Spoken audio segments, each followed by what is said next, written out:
நம்பிக்கையுடன் கூடிய ஜபத்தின் அமைந்துள்ளது. நாம் மேற்கொள்ளும் ஜபமும் தவமும் தாமமும் நம் வாழ்விற்கு உரமூட்டுகிறது. இறை உறவிலும் மனித உறவிலும் நம்மை வல்லுநராக மாற்றுகிறது. ஏழை கைம்பொன்னின் மன்றாட்டும் அவளின் விடாமுயற்சியும் அவளுக்கு வெற்றியை அளித்தது. திருமுழுக்கு பெற்று இறைவனின் சொந்த பிள்ளைகளாக வாழும் நாம் நம் நிலை என்னவென்று உணர்ந்து நாம் தகுதிக்கேற்ப வேண்டும் பொழுது அதிக நன்மைகளை பெற்று கொள்கிறோம். நமது உழைப்பும் ஜபமும் ஒன்றோடு ஒன்று இணைந்திருக்க செய்வோம். ஜபமில்லா வாழ்வும் உழைவும் முழுமையான பலனை தருவதில்லை. இறைவேண்டல் நாம் விரும்பும் அனைத்தையும் பெற்றுத்தர வல்லது. ஆனால் துன்ப வேளையில் சோர்ந்து போகாமல் இறை திருவுளத்தை ஏற்றுக்கொள்ள முரண்படுகிறோமா? நமது ஜபம் மற்றவர்கள் பார்க்க வேண்டும் என்பதற்காகவா அல்லது கடவுளின் மாட்சிக்காகவா? சற்றே சிந்திப்போம். கேளுங்கள் தரப்படும் என்று சொன்னவரிடம் முழு நம்பிக்கையுடன் மனம் தளராமல் தொடர்ந்து ஜபிப்போம். நாம் வேண்டியதை தர ஆவலோடு காத்திருக்கும் நம் ஆண்டவராகிய இயேசு கிறிஸ்துவின் அன்பு திருப்பலியில் ஒன்றிணைவோம். அன்பில் நிலைத்திருப்போம்.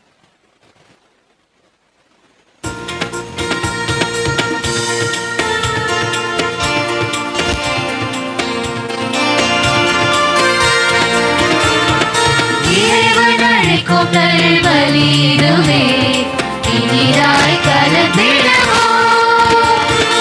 இறைவன் அழைக்கும் நல்வலிதுவே இனிதாய் கலந்திடுவோம். புது உறவு மலர்ந்து புது வழியும் திறந்த இறை அருளில் நிறைய நம்மை அழைக்கின்றார். புது உறவு மலர்ந்து புது வழியும் திறந்த இறை அருளில் நிறைய நம்மை அழைக்கின்றார். வருவோம் ஒன்றாய் இணைவோம் அன்பாய் இனிய வழியில் இன்று கலந்திடுவோம். வருவோம் ஒன்றாய் இணைவோம் அன்பாய் இனிய வழியில் இன்று கலந்திடுவோம். இறைவன் அழைக்கும் நல்வழி இதுவே இனிதாய் கலந்திடுவோம்.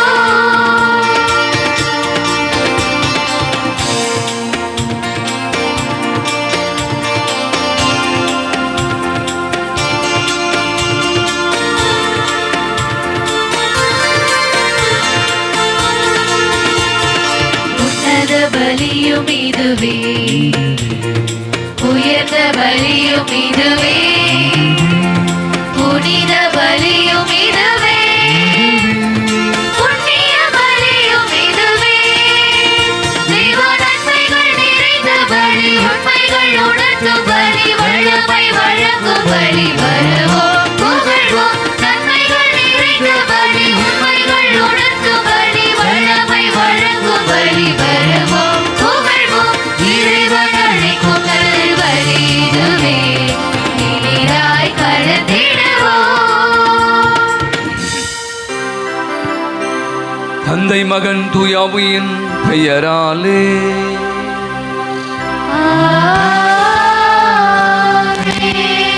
நம் ஆண்டவரும் தலைவருமாகிய இயேசு கிறிஸ்துவின் அருளும் கடவுளின் அன்பும் தூய ஆவியின் தோழமையும் அனைவரோடும் இருப்பதாம்.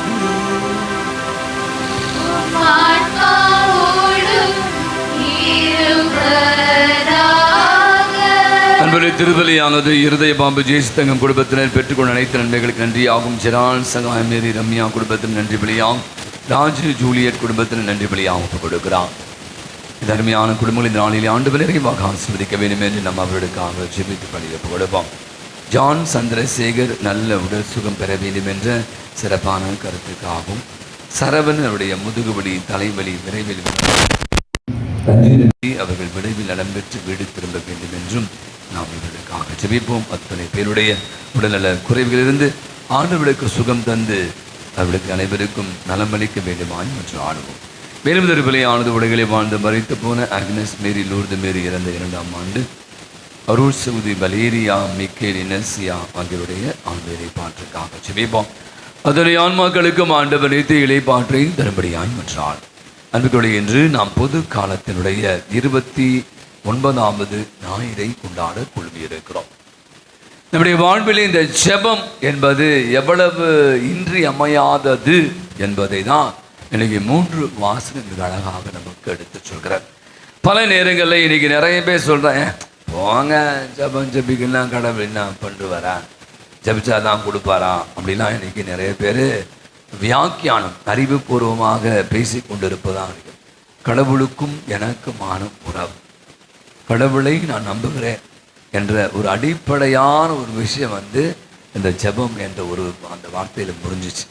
அவை சில நேரங்களில் நான் சொன்னது போது தான் இந்த திருப்பலி ஜெபங்களிலே உன்னதமான ஒரு ஜெபம். அதனால தான் நம்ம திருப்பலியில் கலந்து கொள்கிறோம். எனவே அருமையான இந்த நாளில் சில நேரங்கள் நம்ம இன்னைக்கு எல்லாம் பிஸியாக நிறைய பேர் சொல்லுவாங்க, வேலை பாரு, பயங்கர வேலை பாரு, அந்த வேலை இந்த வேலை அப்படின்னு சொல்லிட்டு இன்னைக்கு ஜெபிப்பதற்கென்று நேரம் இல்லை, பூசைக்கு வர்றதுக்கு நேரம் இல்லை, இப்படியாக பல சாக்கு போக்குகளை சொல்லி எனக்கும் கடவுளுக்குமான அந்த உறவில் ஏற்பட்டிருக்கிற விரிசலுக்கு நாம் காரணமாய் அமைந்திருப்போமாய். அதற்காக மனவருந்தி இப்போது மன்னிப்பு வழிபாட்டில் பங்கேற்போம். அனைவரும் அமருவோம்.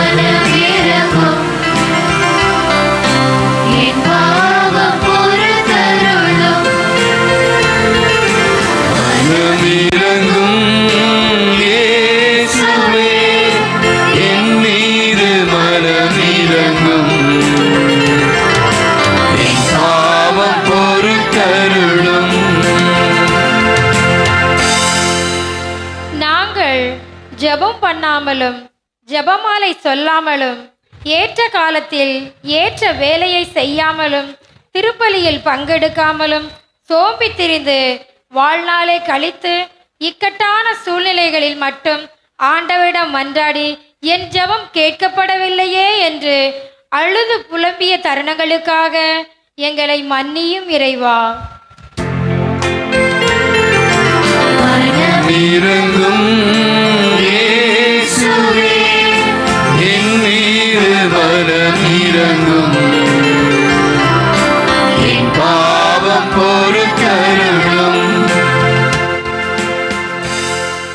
கடவுள் இணைத்ததை மனிதன் பிரிக்காதிருக்கட்டும் என்ற வார்த்தைக்கிணங்க நம் ஒவ்வொரு குடும்பத்தில் உள்ள கணவன் மனைவி இருவரும் மற்றவர்களின் கருத்தை கேட்டு பொறாமையாலும் ஈகோ பிரச்சனையாலும் தன் குடும்பங்களை இழந்து பிரிந்து வாழ்கிறார்கள்.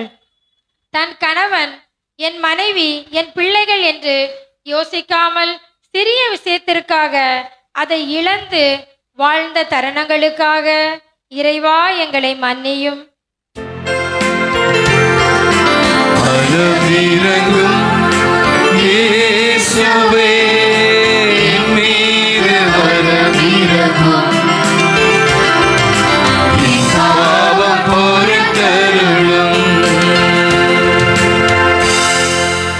நீதானே இறைவா நிலையான சொந்தம் என்ற வார்த்தைக்கிணங்க நாங்கள் பல நேரங்களில் நிலையான சொந்தத்தை விட்டு விலகி பொருளாசைக்கும் பண ஆசைக்கும் ஆசைப்பட்டு அதை நோக்கி பயணித்திருக்கிறோம்.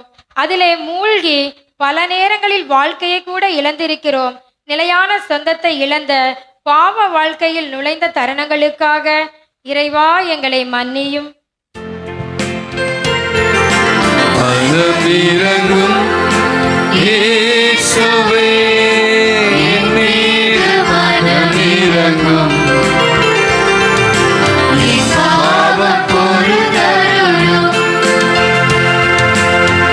எல்லாமல்ல இறைவன் நமது இரக்கம் வைத்து நம் குற்றம் குறைகள் பாவங்கள் அனைத்தையும் மன்னித்து நம் அனைவருக்கும் நிலையான வாழ்வுக்கு நம்மை அழைத்து செல்வாராக. ஆமென்.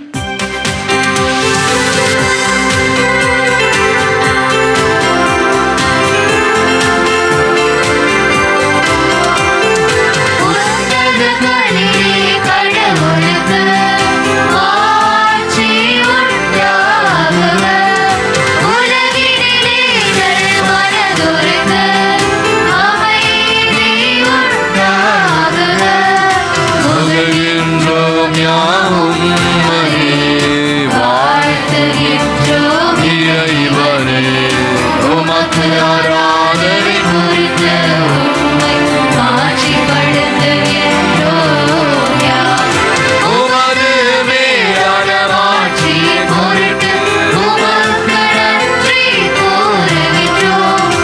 ஆண்டவராகிய இறைவனே, இணையில்லாத விண்ணரசே, ஆற்றல் அனைத்தும் கொண்டு இறங்கும் வல்ல தந்தை, இறைவனே ஒரே மகனாக உதித்த ஆண்டவர் இயேசு கிறிஸ்து, இறைவனே, ஆண்டவராகிய இறைவனே இறைவனின் திருச்செம்மறியே, தந்தையினின்று என்றென்று வாழ உதித்த இறைவன் மகனே நீ.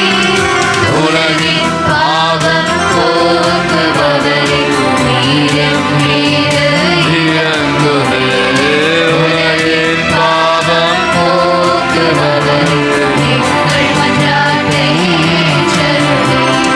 தந்தையின் வலப்பக்கம் வீற்றிருப்பவரே, நீரம் நீரு இறங்குமே.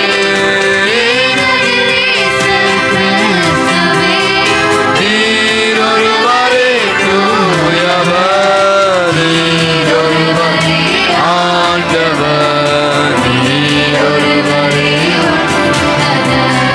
தூய ஆவியோடு தந்தை இறைவனின் ஆட்சியில் இருப்பவர் நீரே.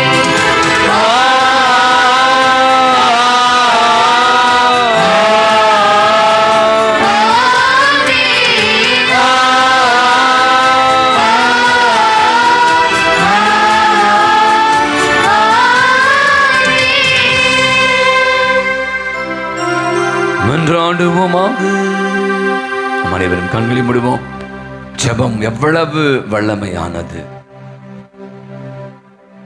நம்பிக்கையோடு, விடாமையச்சோடு, ஈடுபாட்டோடு, ஆர்வத்தோடு நாம் கேட்கிற ஜெபங்களுக்கெல்லாம் கடவுள் நிச்சயமாய் பதில் கொடுக்கிறார்.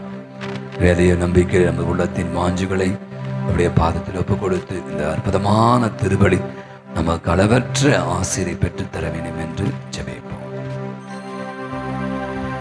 என்றென்றும் உள்ள எல்லாம் வல்ல இறைவா, நாங்கள் எப்போதும் திருவிழத்துக்கு ஏற்ப வாழச் செய்வீராக. அதனால் மாண்புக்குரிய உமக்கு நேர்மையான இதயத்தோடு நாங்கள் என்றும் ஒளியும் புரிய செய்தருள்வீராக. ஓடு என்றென்று வாழ்ந்து ஆட்சி செலுத்துகிற அவர் வழியாகவே உமை மன்றாடுகிறோம்.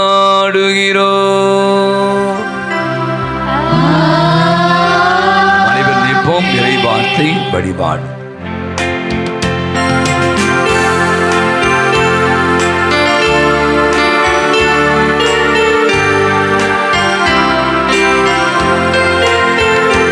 இந்த விண்ணும் மண்ணும் ஒழிந்தாலும் இறைவார்த்தை ஒழியாது.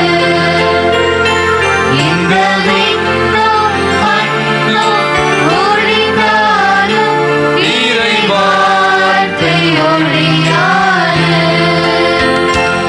இறைவார்த்தை மனுவானது, இறைவார்த்தை மீட்பானது. இறைவார்த்தை மனுவானது,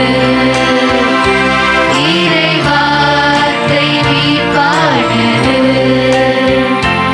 இறைவார்த்தையோ என்றுமே நிலையானது. இறைவார்த்தைக்கு செவி மடுப்போம்.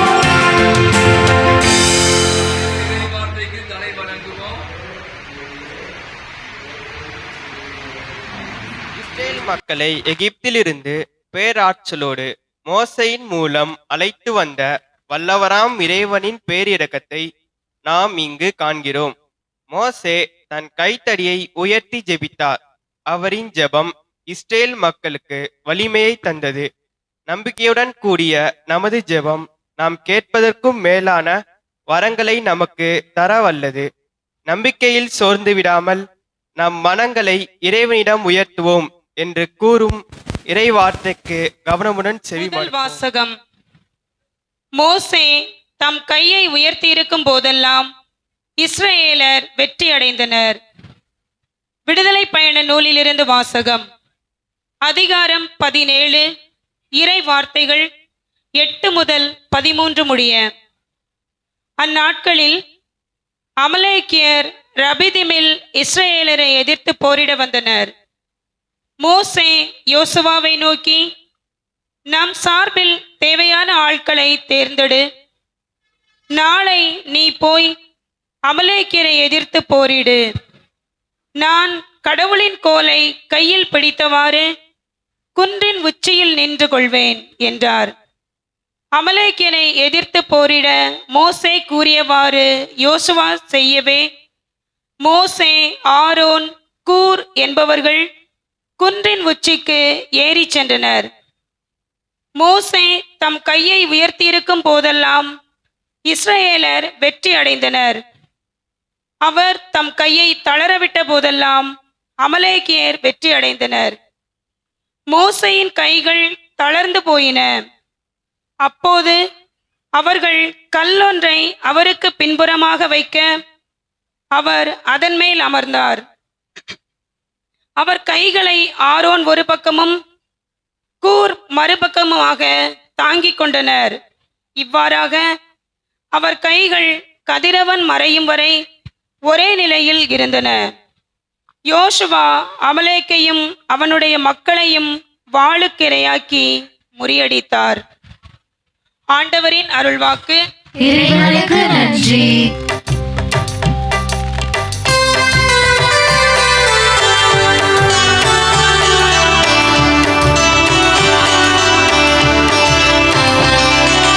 விண்ணையும் மண்ணையும் உண்டாக்கிய ஆண்டவரே எனக்கு உதவி.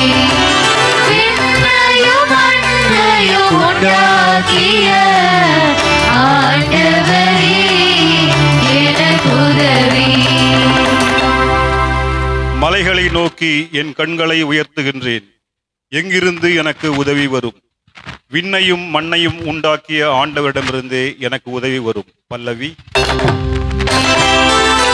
விண்ணையும் மண்ணையும் உண்டாக்கிய ஆண்டவரே எனக்கு உதவி. விண்ணையும் மண்ணையும் உண்டாக்கிய ஆண்டவரே எனக்கு உதவி. அவர் கால்கள் இடராதபடி பார்த்துக் கொள்வார். உம்மை காக்கும் அவர் உறங்கிவிட மாட்டார். இதோ இஸ்ரேலை காக்கின்றவர் கண்ணயர்வதும் இல்லை, உறங்குவதும் இல்லை. பல்லவி. விண்ணையும் மண்ணையும் உண்டாக்கிய ஆண்டவரே எனக்கு உதவி. விண்ணையும் மண்ணையும் உண்டாக்கிய ஆண்டவரே எனக்கு உதவி. ஆண்டவரே உம்மை காக்கின்றார். அவர் வலப்பக்கத்தில் உள்ளார். அவரே உமக்கு நிழலாவார். பகலில் கதிரவன் உம்மை தாக்காது, இரவில் நிலவும் உம்மை தீண்டாது. பல்லவி. விண்ணையும் மண்ணையும் உண்டாக்கிய ஆண்டவரே எனக்கு உதவி. விண்ணையும் மண்ணையும் உண்டாக்கிய ஆண்டவரே எனக்கு உதவி. ஆண்டவர் உம்மை எல்லா தீமையினின்றும் பாதுகாப்பார். அவர் உயிரை காத்திடுவார். நீர் போகும்போதும் உள்ளே வரும்போதும் இப்பொழுதும் எப்பொழுதும் ஆண்டவர் உம்மை காத்தருள்வார். பல்லவி. விண்ணையும் மண்ணையும் உண்டாக்கிய ஆண்டவரே எனக்கு உதவி. விண்ணையும் மண்ணையும் உண்டாக்கிய ஆண்டவரே ஆவியின் தூண்டுதலால் எழுதப்பட்ட விவிலியத்தை நமக்கு பரிசளித்தார் இறைவன். இது நம்மை கற்பிப்பதற்கும் கண்டிப்பதற்கும் சீராக்குவதற்கும் நேர்மையாக வாழ பயிற்றுவிப்பதற்கும் பயனுள்ளது என்று சான்று பகர்கிறார் புனித பவுலடியார். இயேசு கிறிஸ்துவின் மீதுள்ள நம்பிக்கையால் நமக்கு மீட்புக்கு வழிநடத்தும் ஞானத்தை அளிக்க வல்ல இறை வார்த்தைக்கு அனைவரும் பக்தியுடன் செவிமடுப்போம். கடவுளின் மனிதர் தேர்ச்சி பெற்று நற்செயல் அனைத்தையும் செய்ய தகுதி பெறுகிறார். திருத்தூதர் பவுல் தீமோத்தேயுக்கு எழுதிய 2ஆம் திருமுகத்திலிருந்து வாசகம். அன்பிற்குரியவரே, நீ கற்று உறுதியாய் அறிந்தவற்றில் நிலைத்து நில். யாரிடம் கற்றாய் என்பது உனக்கு தெரியுமே. நீ குழந்தை பருவம் முதல் திருமறை நூலை கற்று அறிந்திருக்கிறாய். அது இயேசு கிறிஸ்துவின் மீது உள்ள நம்பிக்கையால் உன்னை மீட்புக்கு வழி நடத்தும். ஞானத்தை அளிக்க வல்லது. மறைநூல் அனைத்தும் கடவுளின் தூண்டுதல் பெற்றுள்ளது. அது கற்பிப்பதற்கும் கண்டிப்பதற்கும் சீராக்குவதற்கும் நேர்மையாக வாழ பயிற்றுவிப்பதற்கும் பயனுள்ளது. இவ்வாறு கடவுளின் மனிதர் தேர்ச்சி பெற்று நற்செயல் அனைத்தையும் செய்ய தகுதி பெறுகிறார். கடவுள் முன்னிலையிலும் வாழ்வோருக்கும் இறந்தோருக்கும் தீர்ப்பு அளிக்கப் போகிற கிறிஸ்து இயேசு முன்னிலையிலும் அவர் தோன்றப் போவதை முன்னிட்டு அவரது ஆளுகையை முன்னிட்டும் நான் ஆணையிட்டு கூறுவது, இறை வார்த்தையை அறிவி.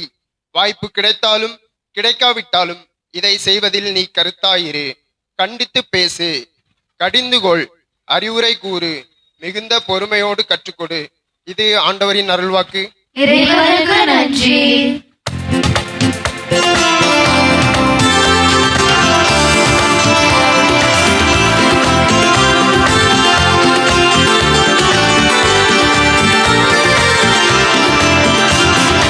Alleluia, alleluia, alleluia, alleluia, alleluia, alleluia, alleluia, alleluia, alleluia, alleluia, alleluia, alleluia, alleluia, alleluia. கடவுளுடைய வார்த்தை உயிருள்ளது, ஆற்றல் வாய்ந்தது. உள்ளத்தின் சிந்தனைகளையும் நோக்கங்களையும் சீர்தூக்கி பார்க்கின்றது. அல்லேலூயா. Alleluia, alleluia, alleluia, alleluia, alleluia, alleluia, alleluia. ஆண்டவர்களோடு இருப்பாராக.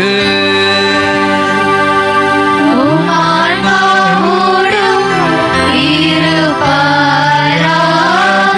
தூய லூக்கா எழுதின செய்தியிலிருந்து வாசகம்.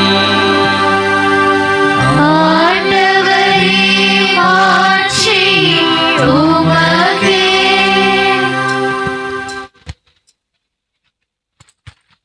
லூக்கா செய்தி அதிகாயம் 18 இறை திருவசனங்கள் 1-8 முடிய. சீடர்கள் மனம் தளராமல் எப்பொழுதும் இறைவனிடம் மன்றாட வேண்டும் என்பதற்காக இயேசு ஒரு ஓமையை சொன்னார். ஒரு நகரில் நடுவர் ஒருவர் இருந்தார். அவர் கடவுளுக்கு அஞ்சி நடப்பதில்லை, மக்களையும் மதிப்பதில்லை. அந்நகரில் கைம்பெண் ஒருவரும் இருந்தார். அவர் நடுவரிடம் போய், என் எதிரியை தண்டித்து எனக்கு நீதி வழங்கும் என்று கேட்டுக்கொண்டே இருந்தார். நடுவரோ நெடுங்காலமாய் எதுவும் செய்ய விரும்பவில்லை. பின்பு அவர், நான் கடவுளுக்கு அஞ்சுவதில்லை, மக்களையும் மதிப்பதில்லை, என்றாலும் இக்கைம்பெண் எனக்கு தொல்லை கொடுத்து கொண்டிருப்பதால் நான் இவருக்கு நீதி வழங்குவேன், இல்லையானால் இவர் என் உயிரை வாங்கிக் கொண்டே இருப்பார் என்று தமக்குள்ளே சொல்லிக் கொண்டார். பின்னர் ஆண்டவர் அவரிடம், நேர்மையற்ற நடுவரை இப்படி சொன்னார் என்றால், தாம் தேர்ந்து கொண்டவர்கள் அல்லும் பகலும் தம்மை நோக்கி கூக்குரலிடுகிற பொழுது கடவுள் அவர்களுக்கு நீதி வழங்காமல் இருப்பாரோ? அவளுக்கு துணை செய்ய காலம் தாழ்த்துவாரா? விரைவில் அவர்களுக்கு நீதி வழங்குவார் என நான் உங்களுக்கு சொல்கிறேன்.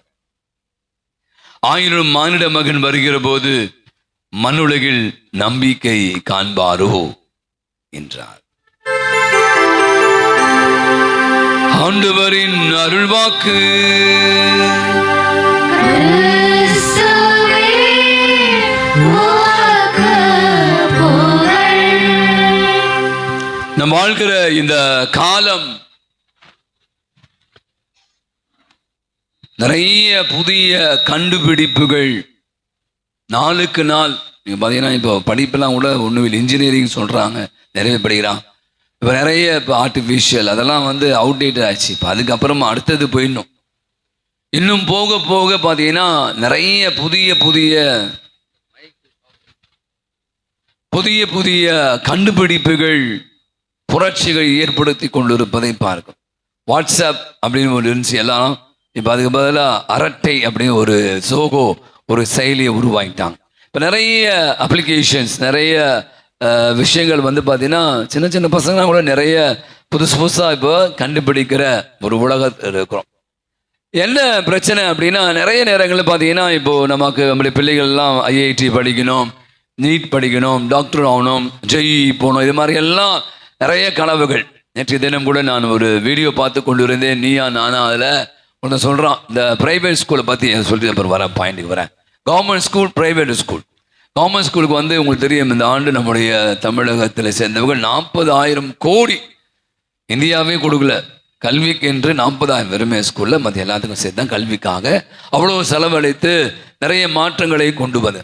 ஆனால் இன்னைக்கு பார்த்தீங்கன்னா தனியார் மைய பள்ளிகள் நிறைய பள்ளி இருக்குது. நான் பேர் சொல்ல விரும்பலை, நம்ம சுற்றி எக்கச்சக்கமான பள்ளி இருக்குது. இங்கே இருக்கிற எத்தனை பெற்றோர்கள் கவர்மெண்ட் ஸ்கூலில் சேர்ப்பீங்க, ப்ரைவேட் ஸ்கூல் தான் 99% எந்த ஸ்கூலு? ப்ரைவேட் தான். ஏன் அப்படி சேர்த்தா அவன் சொல்கிறான். நேற்று ஒருத்தர் ரொம்ப அழகாக பேசினார், நான் ரொம்ப நேரம் கேட்டேன். இப்போ 10ஆம் வகுப்பு முடித்தோடனே 11ஆம் வகுப்பு கிளாஸ் எடுக்குது இல்லையா எங்க ப்ரைவேட் ஸ்கூல்லாம்? அம்மாவா இல்லையா நீங்கள் தான் சொல்லணும். வெளிப்படையாக பேசுகிற பயமாக தான் இருக்குது, பட் இதுதான் சொல்கிறேன். ஏன்னா 11ஆம் வகுப்பு படிப்பு அவங்களுக்கு முக்கியமாக தெரியல. அவன் என்ன பண்ணுறான், ஜெய் நீட்டு அதற்கான படிப்புகளை தொடங்கி ஒருத்தர் என்கிட்ட பேசி கொண்டு ப்ரொஃபஸர் ஆமாம் சொன்னார். ஆமாம், கண்டிப்பாக உண்மைதான். ஏன்னா இந்த பிள்ளைகள் அங்கே +2 முடிக்கிறதுக்குள்ள இவன் அந்த படிப்பெல்லாம் முடிச்சிடறான். அதாவது அந்த ஜெய் படி. மற்ற ஸ்கூல்லாம் அப்படிலாம் கிடையாது. 11ஆம் வகுப்பு என்ற ஒரு பாடத்தையே இன்னைக்கு நிறைய பிரைவேட் ஸ்கூலில் பிள்ளைகள் படிப்பதே இல்லை அப்படின்னு சொல்லி. அப்போ இன்னைக்கு என்ன ஆகுதுன்னா, நீ பார்த்தீங்கன்னா பசங்களுக்கெல்லாம் சில நேரத்தில் நான் பார்ப்பேன், நிதானமே இருக்க மாட்டான். பொண்ணுங்க கூட பார்த்தீங்கன்னா இப்போ மேலே போய் கேட்டுச்சுன்னா கேள்வி கேட்ட பதிலே சொல்ல மாட்டாங்க. அவங்களுடைய எண்ணங்கள் எல்லாம் வேற எங்கேயோ இருக்கு. நிறைய படிக்கணும், பெரிய போட்டியான ஒரு உலகம். நான் சொல்லுவேன், இந்த உலகம் போட்டியான. நிறைய அவங்க படிச்சுட்டாங்க, அவங்க டாக்டர் ஆகிட்டாங்க, இவங்க இன்ஜினியர் ஆகிட்டாங்க, அவங்க ஜி போயிட்டாங்க, அவ அந்த ஸ்கூலில் போயிட்டா, இவ. இன்னைக்கு நான் யோசிக்கிறேன், இன்னைக்கு இப்படிதான் ஒரு ப்ரெஷரைஸ் பண்றோம். இன்னைக்கு ஒருத்தர் என்ன சொன்னார், அன்னைக்கு ஒரு 10 வயசு குழந்தைக்கு சிறுநீரகம் செயலிழந்து விட்டது. இப்போ ஸ்கூல் படிக்கிற பசங்களுக்கு எல்லாம் கூட சுகர் வந்துச்சான். என்னனாலலாம் அவங்க தப்பான வாழ்க்கை முறையில் ஸ்ட்ரெஸ் மன அழுத்தம் தான் இதற்கெல்லாம் காரணமாக இருந்து நிறைய இப்போ டாக்டர்ஸ் தான் சொல்லி கொண்டு. நான் இங்கே பாயிண்ட்டுக்கு வரேன். இப்போ என்ன ஆகுதுன்னா, இப்போ நிறைய படிக்கணும் நான் பார்க்குற நிறைய வீடுகளை சந்திக்கும் போது நான் ஃபாதர் டியூஷன் போகணும், ஞாயிற்றுக்கிழமை கூட காலேஜ் ஃபாதர், ஞாயிற்றுக்கிழமை கூட ஸ்கூல் ஃபாதர், +2 படிக்கிறான் ஃபாதர், 10th படிக்கிறான் ஃபாதர். நீங்கள் பார்த்தீங்கன்னா அந்த படிப்பு என்ன ஆகுதுன்னா, அதான் அதெல்லாம் மற்ற கோயில் ஜபம் பூசை மற்ற உறவுக்காரங்க சொந்தக்காரங்க ஸ்கூல் காலை 7 மணிக்கு போகணும், நைட்டு 7 மணிக்கு வரணும், திருப்பி படிக்கணும், 24 மணி. அவன் மென்டல் ஆயிட்டாங்க. சத்தியமாக சொல்கிறேன், மென்டல். நிறைய பேர் பார்க்குறேன், ஒன்றுமே இல்லை. இங்கே தான் நான் யோசிக்கிறேன், நிறைய படிப்பதற்காக தப்பாக சொல்ல வரீங்க, தப்பாக இருந்துச்சுக்காதீங்க, படிக்கணும். ஆனால் இப்படி படித்து வாழ்க்கையை தொலைச்சிட்றான் நிறைய பேர். இப்போ எங்க என்ன பிரச்சனைன்னா, நான் சொன்ன நிறைய அந்த வயசுக்குரிய விஷயங்களை இன்னைக்கு பிள்ளைங்க என்ஜாய் பண்ணவே மாட்டாங்க. அந்தந்த வயசுல அந்தந்த பருவத்தில் அதெல்லாம் என்ஜாய் பண்ணும். படிப்பு வேணும், அது மட்டும்தானா அப்படி ஒரு கேள்வி நீ கேட்குது. நான் பாயிண்ட்டுக்கு வரேன். நிறைய படிக்கும் போது என்ன ஆகுனா, கடவுள் இருக்கிறாரா அப்படின்ற கேள்வி. நிறைய அறிவு, நிறைய படிக்கிறான், நிறைய செல்ஃபோனு, நிறைய கம்ப்யூட்டர், நிறைய வெப்சைட்டை உள்ள போயிட்டு படிக்க நிறைய பேருக்கு பார்த்தீங்கன்னா அந்த கோயில் ஜபம் சும்மாங்க எங்க இந்த மாதிரியான எண்ணங்கள் நிறைய அறிஞர்கள்லாம் நிறைய அறிவாளிகள்லாம் இருப்பாங்க. அறிவாளிகளுக்கெல்லாம் கடவுளை பற்றி பேசினாலே காட் எக்ஸிஸ்ட், அந்த மாதிரி கடவுள் இருக்காரா, எங்கே இருக்காரு காட்டு, அப்படிலாம் இன்னைக்கு நிறைய விவாதங்களை இன்னைக்கு எடுத்து வைத்து கொண்டு இருக்கிறான். உங்களுக்கு தெரியும், எனக்கு பல 100 ஆண்டுகளுக்கு முன்பாக நம்ம மார்கோனி என்பவர் ரேடியோ கண்டுபிடிக்கிறார். அவர் கிறிஸ்தவ நம்பிக்கை, கடவுள் நம்பிக்கை இல்லாத ஒருவராக இருக்கிறார். அவர் ஒரு முறை பேசியிருந்தாரையோ, பைத்தக்காரங்க அந்த மக்கள்லாம், கடவுள் எங்கேயோ இருக்கானா, இவங்க பண்ற ஜபத்தெல்லாம் அவர் காது கொடுத்து கேட்கிறாராம். கடவுள் எங்க இருக்கிறாரு? வானத்தில் இருக்கிறாரு. கடவுள் யாரா பார்த்துருக்கீங்களா? பார்க்கல. எங்கேயோ இருக்கிற கடவுள்கிட்ட போயிட்டு இவங்க போய் சொன்னாங்களா, ஜோம் பண்றாங்களா, இவங்க ஜபத்தை கேட்டு கடவுள் என்ன பண்றாராம், அதுக்கு பதில் அளிக்கிறாராம். பைத்தக்காரனுங்க அப்படின்னு சொன்ன அதே மார்கோனுடைய வாழ்வு ஏற்பட்ட மாற்றம். அவர் ரேடியோவை கண்டுபிடிக்கிறார். பல தூர மைல்களுக்கு அப்பால் இருக்கிறவர்கள் அவர் பேசுவதை கேட்கிறாங்க. உங்களுக்கு தெரியும்ல, இப்போ ரேடியோலாம் அவுடேட்டட். இப்போ சேட்டிலைட் போயிட்டோம், நம்ம வேற மாதிரி. அப்போதான் அவர் உணர்றாரு, ஆஃப்டர் ஆல் நான் ஒரு சாதாரண மனிதன், நான் என்னுடைய கண்டுபிடிப்பு இந்த ரேடியோ, இதுவே பல 100 மைல்கள் இருக்கிற ஒருவர் என்னோடு தொடர்பு கொள்ள முடியும் என்றால்,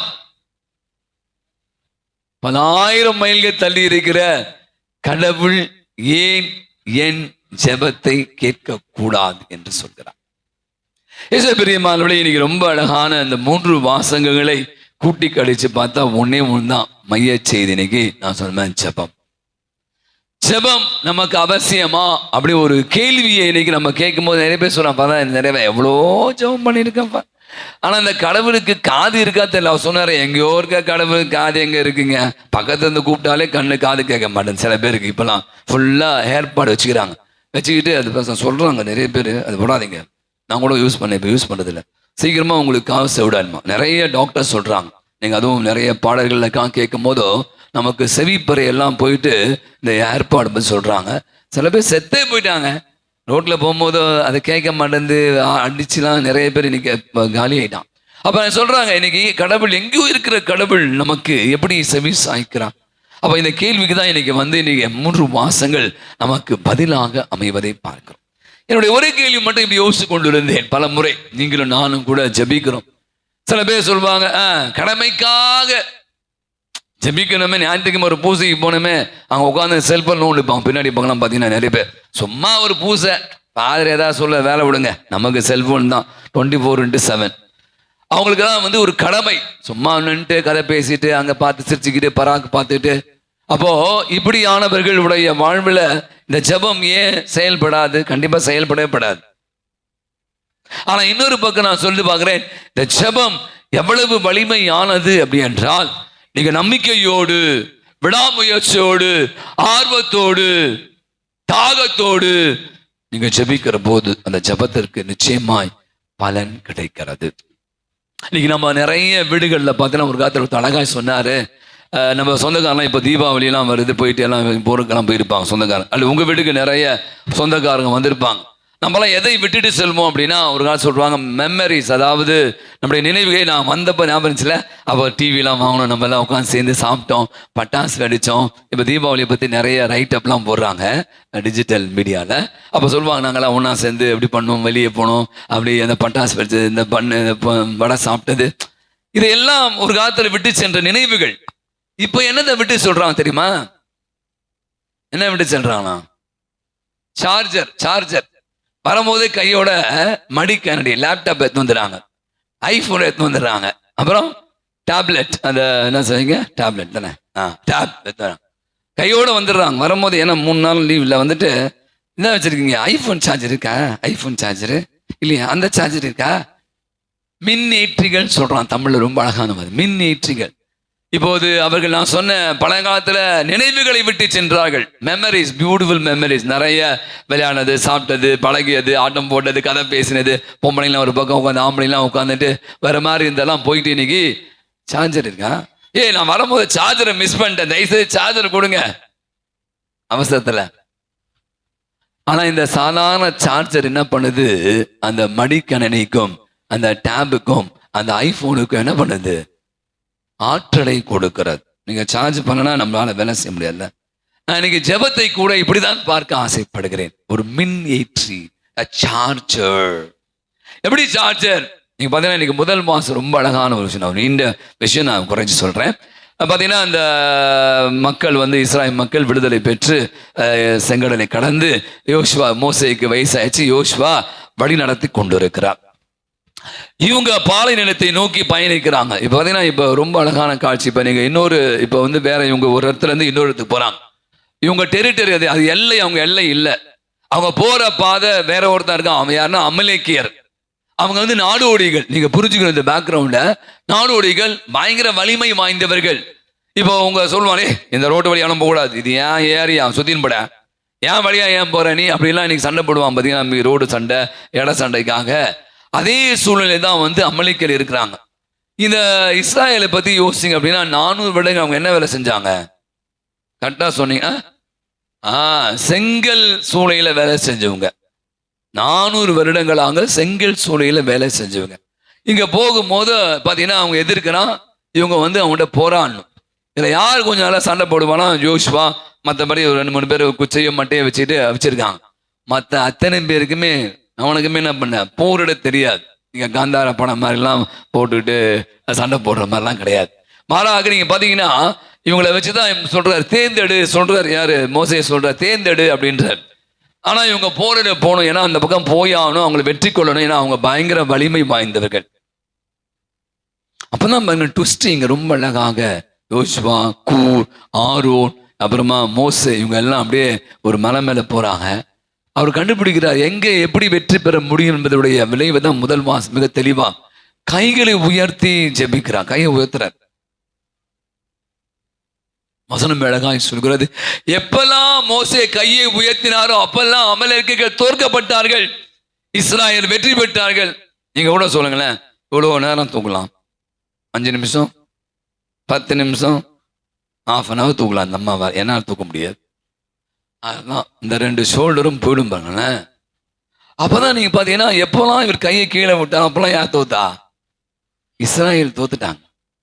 அப்பதான் ரொம்ப அழகாக இந்த பாருங்கள், இந்த 3 பேர் கூட்டு முயற்சி தான் நான் சொல்ல வரேன். கடவுள் எப்படி செயல்படுகிறார். நீ கூட நினைச்சலாம் பைத்தியக்காரனையா என்னையா இது, பைபிள்ல நிறைய விஷயம் நம்ம அது உள்ள கை தூக்கி ஜெபத்தை பற்றி ஒரு பெரிய நீண்ட உரையாடலாம். அவ்வளோ பைபிள்ல வசனம் இருக்கு. அப்போ என்ன பண்றாங்க, முடியல, இந்த பக்கம் ஒருதான் இந்த பக்கம் பிடிச்சிக்கணும். அந்த மாதிரி அவரை வந்து ஒரு பாறையில உட்கார வச்சுட்டாங்க. யார? மோசேவை. 2 பக்கம், இந்த பக்கம் ஆரோனும் இந்த கூரும் 2 கையை தூக்கி வைக்கிறாங்க, பிடிச்சிக்கிறாங்க. இஸ்ராயல் வெற்றி பெறுகிறார்கள். அப்ப இன்னைக்கு நான் யோசிச்சு பார்க்குறேன், நான் சொன்ன சார்ஜர் தான் ஞாபகம் வருது. இந்த பாருங்க, இந்த சார்ஜர் என்பது மோசே, ஆரோன், யோசுவா, அதோடு கூட கூர் என்ற அந்த நபரும் சேர்ந்து அப்படியே பாருங்களேன் இணைகிற பொழுது அவங்க தான் சக்தியாக அப்ப அந்த கையை தூக்குறாங்க, அங்கு வெற்றி கிடைக்கிறார். இன்னைக்கு நம்முடைய வாழ்வில பல நேரங்களில் நான் கூட நினைக்கிறேன், ஜெபம் என்பது தனி நபராக இல்லை, கூட்டு ஜெபம். அம்மா பாப்பா எல்லாம் ஒரே கருத்துக்காக பல பேர் ஜெபம் பண்ணும் போது அந்த ஜெபம் கேட்கப்படுகிற வசனம் அழகாய் சொல்கிறது. அதுக்கான பதிலை ஆண்டவர் என்னை நோக்கி கூப்பிடு, நான் உனக்கு பதில் கொடுப்பேன், நான் உன்னை விடுதலைப்பேன் அப்படின்னு அப்படி சொல்றார். அப்ப இந்த முதல் வாசகத்தினுடைய அந்த அழகான ஒரு செய்தி என்ன சொல்லுதுன்னா, கூட்டு நான் சொன்ன இணைந்து அவங்க சேர்ந்த ஒரு விஷயம், அந்த ஜெபத்துடைய கையை தூக்குறாரு, வேண்டுறாரு மோசே. அதன் வழிவாக அந்த இஸ்ராயல் வெற்றி பெறுகிற அருமையான என்னுடைய வாழ்விட நம்முடைய வாழ்விட கூட பார்த்தீங்கன்னா நம்ம கூட நீங்க ஜெபிக்கிறோம், இல்லைன்னு சொல்ல. சில நேரங்களில் நமக்கு மட்டுமே ஜெபிப்போம். ஆனா இங்க பார்த்தீங்கன்னா ரொம்ப அழகாக மோசே ஒன்றுக்காக மட்டுமே ஜெபிக்கிறான், வெற்றி பெற வேண்டும், வேற ஒண்ணுமே இல்லை. அதுதான் ஒரு கூட்டு முயற்சி. இன்னைக்கு நிறைய நேரம் நம்முடைய ஜெபங்கள் கூட அப்படிதான் பலதுக்காக இன்னைக்கு வந்து ஜெபி. ஒரு வீடு மதிப்பதற்காக கடந்த வாரம் நான் வந்து கேளம்பாக்கம் போயிருந்தேன். அவர் வந்து JPR காலேஜில் பிரின்சிபலாக இருக்கிற டாக்டர் ஆஃப் இன்ஜினியரிங். அவர் இந்த நம்ம பங்கு தான் இப்போ மாறி போயிட்டான், பிரான்சிஸ் சேவியர். அப்போ என்னோட வண்டியில பயணிக்கிற போது பேசி கொண்டே வந்தார். அதே இப்போ எஜுகேஷன் தான் பேசிட்டு வந்தோம். அப்போ ஒரு அழகான விஷயம்னா அது எனக்கு கண்டிப்பா எனக்கு சூஸ் பண்ண நல்லா இருக்குன்னு நினைக்கிறேன். 4ஆம் படிச்ச பையன், அவனுக்கு படிப்பே வரல. அப்போ அவன் என்ன பண்றாங்க, போயிட்டு ஒரு கார் கம்பெனி வேணாம், ஒரு கார் ஷெட்ல விட்டுறான். முதல்ல போயிட்டு வண்டியை துடைக்கிறான், அதுக்கப்புறம் கிரீஸ்லாம் ஊத்துறான். 10 ஆண்டுகள் ஆயிடுச்சு. அவன் வந்து ஃபுல்லா அந்த காரை பத்தி அக்கு வேற, இன்ஜினியரிங் படிக்கல, ஆனா பக்கு வேற வச்சுக்கிறான். இப்போ சொல்றாரு, நான் ஒரு doctor of electronic mechanical engineering. நான் வண்டியில ரோடு ஓடி போயிட்டே இருக்கேன், என் வண்டி நின்றுடுச்சு. நான் யாரை கூப்பிட்றேன்? 4ஆம் வகுப்பு படிச்சான் பத்தியா, 4ஆம் வகுப்பு படிக்காதவன் அவன் வரான், தூக்குறான், 2 திருடுறான், சார் வண்டி எடுத்து போங்க அப்படி சொல்றான். நான் இத்தனை ஆண்டுகள் படித்து ஒரு பெரிய ஜேபிஆர் காலேஜில் இன்ஜினியரிங்களுக்கு நான் டாக்டரா இருக்கேன், பிரின்சிபலா இருக்கேன். எனக்கு இந்த மெக்கானிக்கல் ஆனா இந்த காரை பத்தி ஒரு மண்ணும் தெரியல. ஆனா இந்த 4ஆம் வகுப்பு படித்த பையன் அப்படி வந்து 10 நிமிஷத்தை நட்ட ஆன் பண்றான், நோன்றான், சார் எடுத்துன்னு போங்க சார்ன்றான். அப்போ அவர் எனக்கு ஒன்று சொன்னார், ரொம்ப எனக்கு பிடிச்சிருந்துச்சு. அது நிறைய நேரம் நான் கூட ஒன்றில் மட்டும் இவன் வந்து இப்போ நீ நிறைய பேர் என்ன தப்புன்னா அதில் ஆத்திரம் இருக்கான், சேத்திரம் இருக்கான், அதில் படி இதில் படி அப்படின்னு நிறைய பேர் இன்னைக்கு அவன் பாருங்களேன், அவன் படிப்பு வரல, ஆனால் அவனுக்கு தெரிஞ்சதெல்லாம் காரு மட்டும்தான். அவன் 10 வருஷமா காரையே நோண்டி இருக்கான், காரையே பார்க்குறான், தோன்றான், அந்த கார்பரேட்டர் என்ன, இன்ஜின் என்ன, அது என்ன, இது நோண்டினே இருக்கான். இஸ் பிகம் எக்ஸல் அதில் வந்து அவன் பெரிய மாஸ்டர் ஆஃப், அவன் பெரிய ஆளாயிடுறான். நீங்கள் நிறைய நேரங்கள் நம்முடைய வாழ்வு கூட ஏன்னாச்சுன்னா அதில் போய் வச்சுக்கிட்டு எதுலையுமே இன்னைக்கு உருப்படாமல் போனவங்க நிறைய பேர் இருக்கான். அப்போ ஒன்லி ஒன் இன்னைக்கு அந்த அதான். அப்போ அவங்க ஜெபம் எப்படி இருந்துன்னா வெற்றி பெறும். அதான் கையை தூக்குனாங்க, அனைவருமாக இணைந்தாங்க, வெற்றி. இன்னைக்கு நம்முடைய வாழ்வு கூட பல நேரங்களில் இன்னைக்கு வந்து இதான் ஒன்று, வீட்டில் அமைதி வேணாங்க, அதுக்காக ஜெபம் பண்ணுங்க, எல்லாம் சேர்ந்து ஜெபம் பண்ணுங்க. இல்லை வேற ஏதோ பிரச்சனை, இது வாங்க போகிறோம், இடத்த வாங்க போகிறோம், அல்லது பையனை வந்து ஸ்கூலில் சேர்க்கணும், நல்ல காலேஜ் சேர்க்கணும், அல்லது நாங்கள் எல்லாம் போகிறோம், கடவுள் வெளிப்படுத்துவா. நிச்சயமாக சொல்கிறேன். நீங்கள் ஓர கச்சா முச்சான்னு இருந்தீங்கன்னு வச்சுக்கோங்க, அதை கொடுங்க இதை கொடுங்கன்னா பல ஏன் நம்ம ஜெபங்கள் கேட்கப்போனா தெளிவற்ற ஜெபம், தெளிவில்லாத முறையில் கடவுள் அணுகிற போது கடவுள் உங்களுக்கான பதிலை கொடுப்பதே இல்லை. 2வது வாசகம் ரொம்ப அழகான வாசகம், உள்ள டீட்டெயில் போவேனா. இப்போ பார்த்தீங்கன்னா கடவுள் எப்படிப்பட்டவர், மறைநூலை பற்றி சொல்றார். மறைநூல் தூய ஆவியினால் தூண்ட பெற்றது, கண்டிப்பதற்கும் கற்பிப்பதற்கும் சீராக்குவதற்கும் வழி நடத்துவதற்கும் இந்த விவிலியம் நமக்கு மிக அவசியம் என்பதை பற்றி போல. நீங்க நிறைய நேரங்கள் ஜெபம், நான் சொல்வேன் இன்னைக்கு பைபிள் படிக்கணும், தினந்தோறும் படிக்கணும். இன்னைக்கு நம்முடைய சகோதரிகளாம் பெருந்த நம்ம வச்சு வாங்குறான். ஏன்னா நமக்கு ஒண்ணுமே தெரியாது, சும்மா உட்காந்து கதை கேட்டு போயிட்டே இருப்போம்.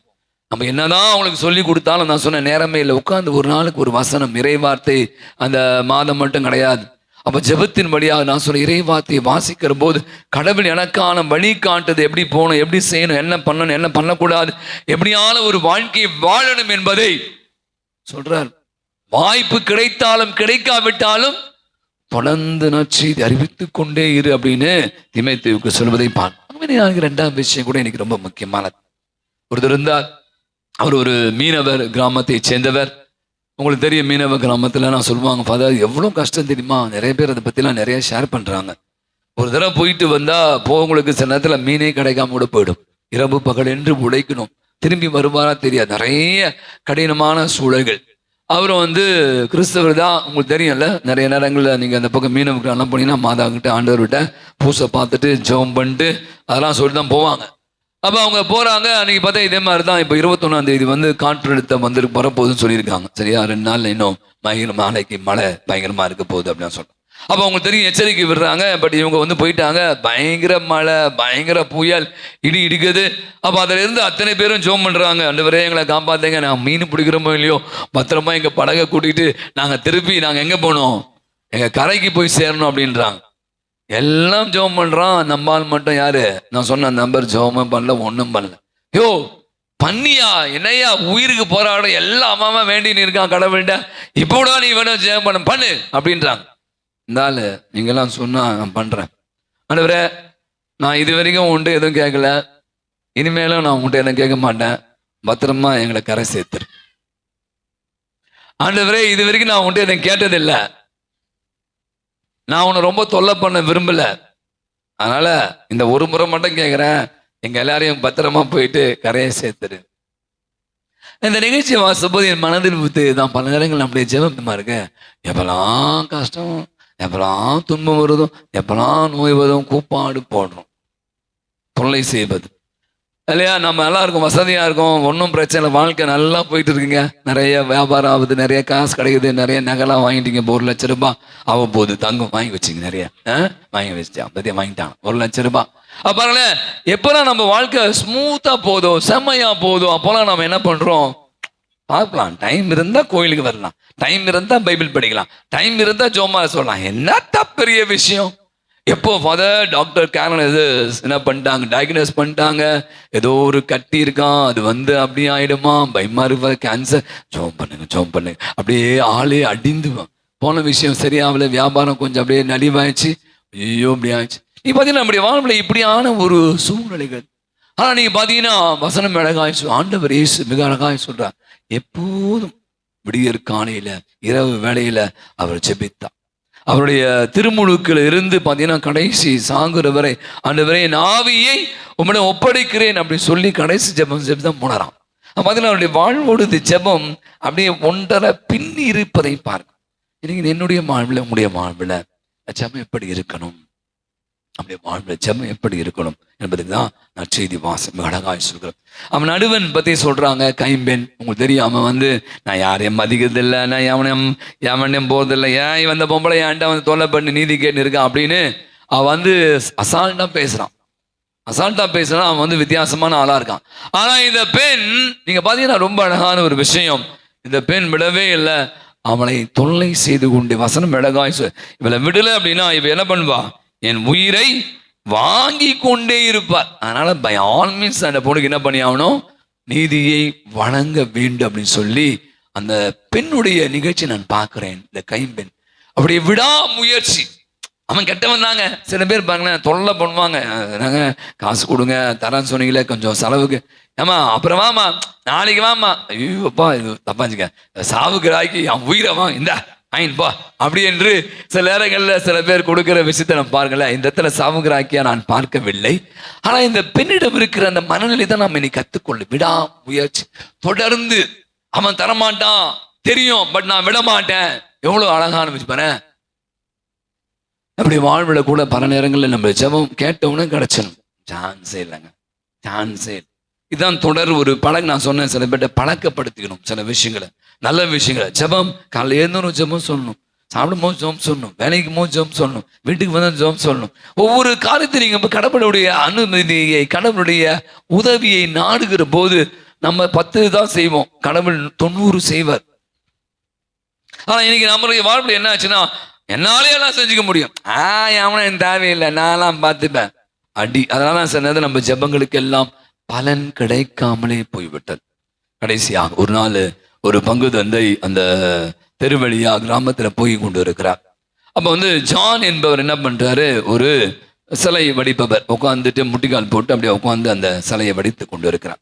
என்ன ஜான் ரொம்ப அழகாக நீங்க இந்த சிலையை வடிக்கிறீங்க அப்படின்னு. அப்போ அந்த அந்த சிற்பி சொன்னாராம், ஆமா ஃபாதர், முட்டிக்கால் போட்டு செஞ்சாதான் ஃபாதர் வேலை நல்லா நடக்கும், அதே மாதிரி நீங்களும் கூட ஃபாதர் முட்டிக்கால் போட்டு ஜெபம் பண்ணுங்க ஃபாதர், நிறைய பவர் கிடைக்கும் ஃபாதர். முழங்கால் படியிட்டு ஜெபிப்பதுக்கு அவ்வளோ பலன். இப்போ நிறைய பேர் முழங்காலே போட முடியல. ஒருத்தட்ட பேசிக்கொண்டு சொன்னார், இப்போ லேட்டஸ்டா என்னன்னா மூட்டு மாற்று சிகிச்சை, மூட்டு 5 லட்சம் ரூபாய். பாதி பேருக்கு நடக்க முடியலன்னா இப்போ ஆர்டிஃபிஷியல் மூட்டு வந்துச்சான். இன்னைக்கு வந்து எதெல்லாம் வருதோ அட்வர்டைஸ்மெண்ட் அடிக்கிறான் பாருங்களேன், மூட்டு மாற்று சிகிச்சை.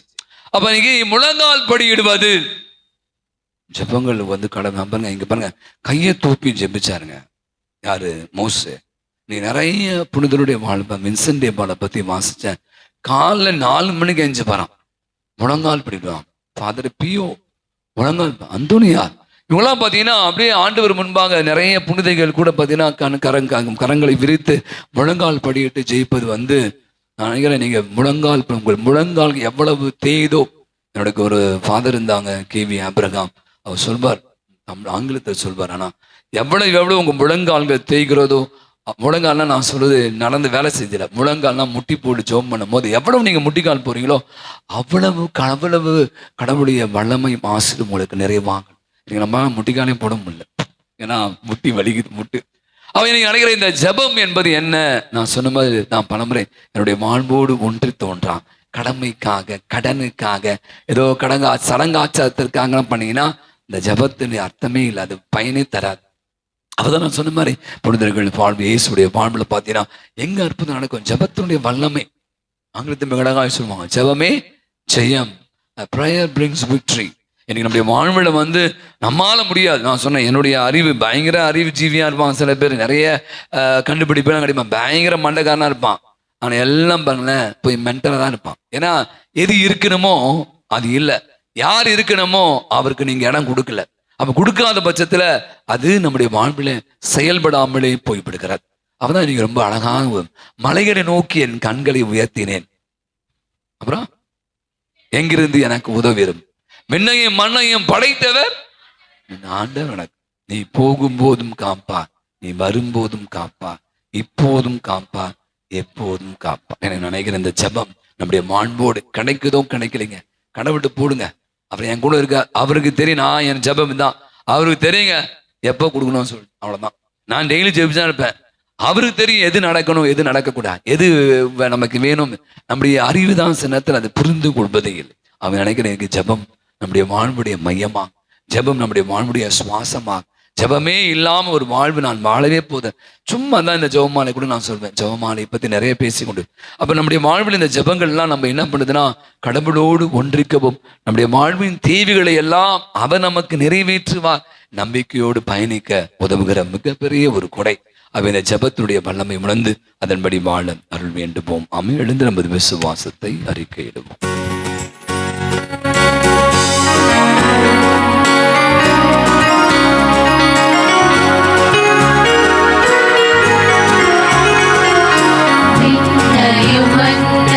படைத்தவரா கடவுள் ஒருவர் இருக்கின்றார், தந்தை மகன் தூய ஆவியாராய் ஒன்றாய் வாழ்வோரை நம்புகிறேன். தூய ஆவியின் வல்லமையால் இறைமகன் நமக்காய் மனிதரானார், கண்ணீர் வரியிடம் பிறந்தவரா இயேசுவை உறுதியாய் நம்புகிறேன்.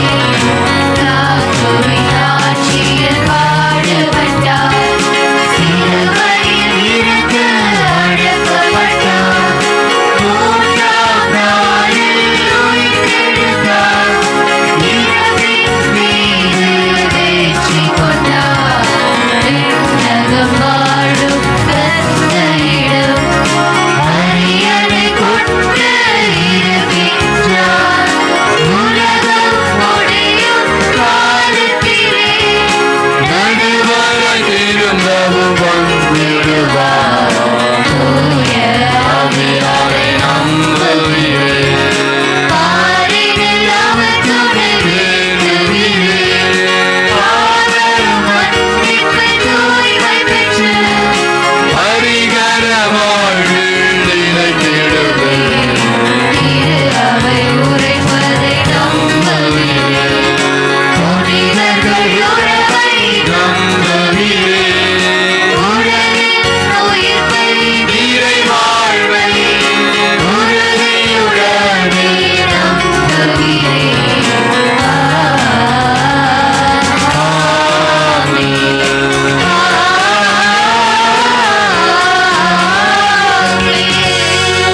திருப்பாடல் 16 இறைவசனம் 6 இப்படியாய் சொல்கிறது, ஏனெனில் நான் கூப்பிட்டேன், உம் செவியை திருப்பி என் விண்ணப்பத்துக்கு செவி சாய்த்தருளும் ஆண்டவரே.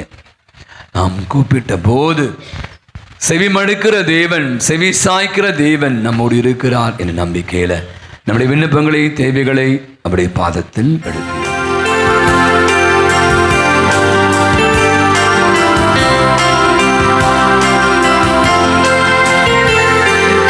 ஆண்டவரே எங்கள் மன்றாட்டை தயவாய் கேட்டருளும்.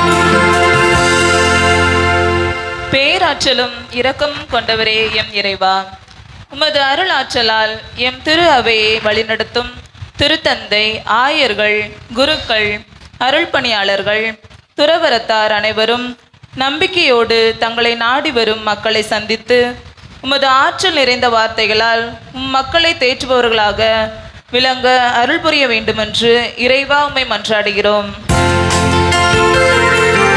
ஆண்டவரே எங்கள் மன்றாட்டை தயவாய் கேட்டருளும். எம்மை ஆட்சி செய்பவரே இறைவா, பல்வேறு வாக்குறுதிகளையும் உறுதிமொழிகளையும் முறையாக தந்து எம்மை ஆளும் பொறுப்பை ஏற்றுக்கொண்டு ஆட்சியாளர்கள் மக்களின் நியாயமான கோரிக்கைகளுக்கு செவி கொடுப்பவர்களாகவும் மக்களின் முன்னேற்றத்திற்கான செயல்பாடுகளை நடைமுறைப்படுத்தும் நல்மனம் கொண்டவர்களாகவும் விளங்க அருள் புரிய வேண்டும் என்று இறைவா உம்மை மன்றாடுகின்றோம். ஆண்டவரே, எங்கள் மன்றாட்டை தயவாய் கேட்டருளும். அன்பின் பாதையில் எம்மை வழிநடத்தும் எம் இறைவா, எம் பங்கை சார்ந்த எல்லா குடும்பங்களையும் உம் பாதம் சமர்ப்பிக்கின்றோம். குடும்ப உறுப்பினர்கள் ஒவ்வொருவரும் தங்கள் உறவின் மேன்மையை உணர்ந்தவர்களாய் விட்டு கொடுத்து அன்பு, அமைதி, சமாதானம், பொறுமை ஆகிய நற்பண்புகளால் நிறைந்தவர்களாய் வாழ வரம் தர வேண்டும் என்று இறைவா உம்மை மன்றாடுகிறோம்.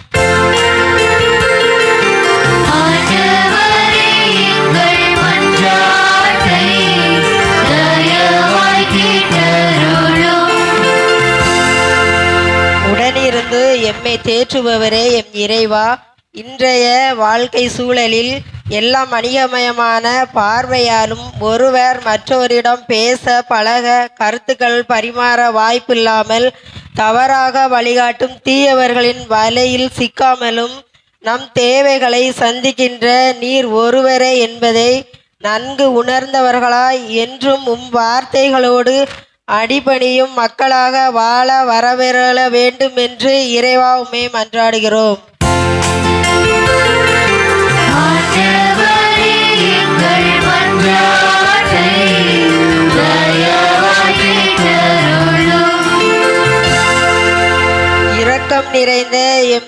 இரக்கம் நிறைந்தவரே எம் இறைவா, எம் சமூகத்தில் ஆதரவின்றி தவிக்கும் கைம்பெண்களுக்காக மன்றாடுகிறோம். கணவனை இழந்து துன்பப்படும் அவர்களது வாழ்வில் பொருளாதார தேவைகள் சந்திக்கப்படவும் சமூக பாதுகாப்புடன் பிள்ளைகளின் அன்பும் பராமரிப்பும் கிடைக்கவும் வரமருள வேண்டும் என்று இறைவா உம்மை மன்றாடுகிறோம். ஆண்டவரே, எங்கள் மன்றாட்டை தயவாய் கேட்டருளும்.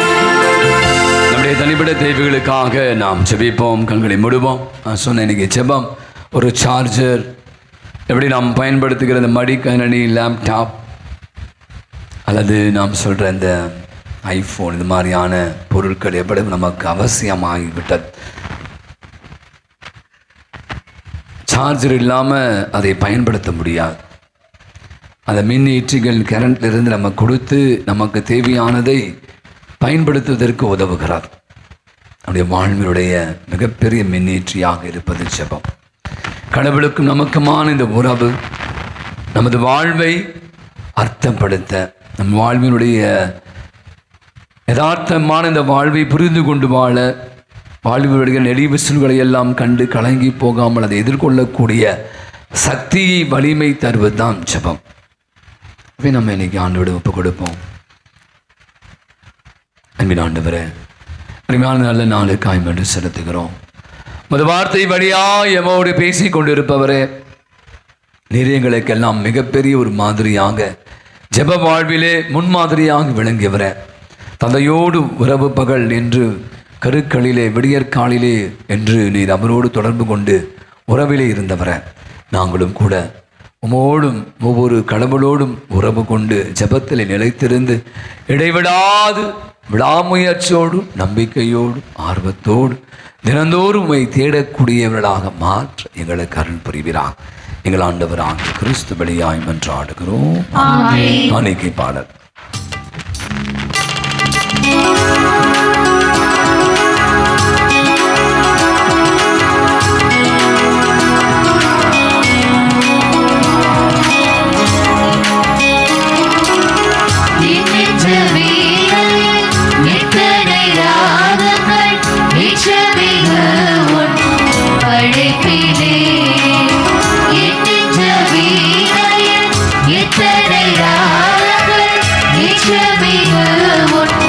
படைப்பிலே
மீண்டுமாக இணைந்து ஒப்புக் கொடுக்கிற அற்புதமான இந்த நன்றி பலி எல்லாம் வல்ல தொந்தையாக இறைவனுக்கு ஏற்றதாகும்படி ஜெபியுங்கள்.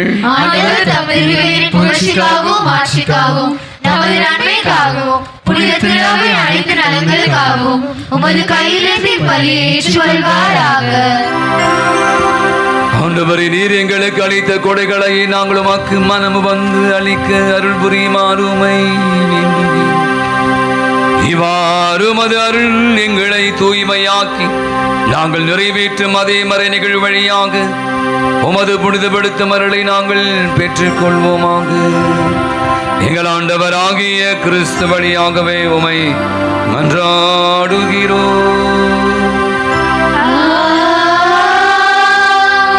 ஆண்டவர் உங்களோடும் இருப்பாராக.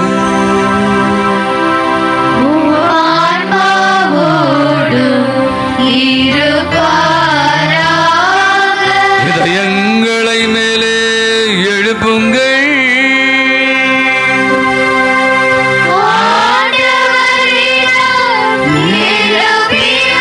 நாம் இறைவனாகிய ஆண்டவருக்கு நன்றி கூறுவோம்.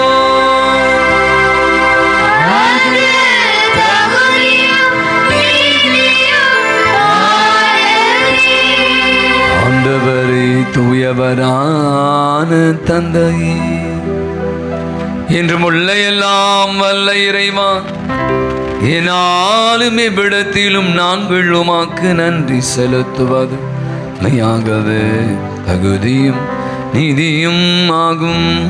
எங்கள் கடமையும் மீட்புக்குரிய செயலுமாகும்.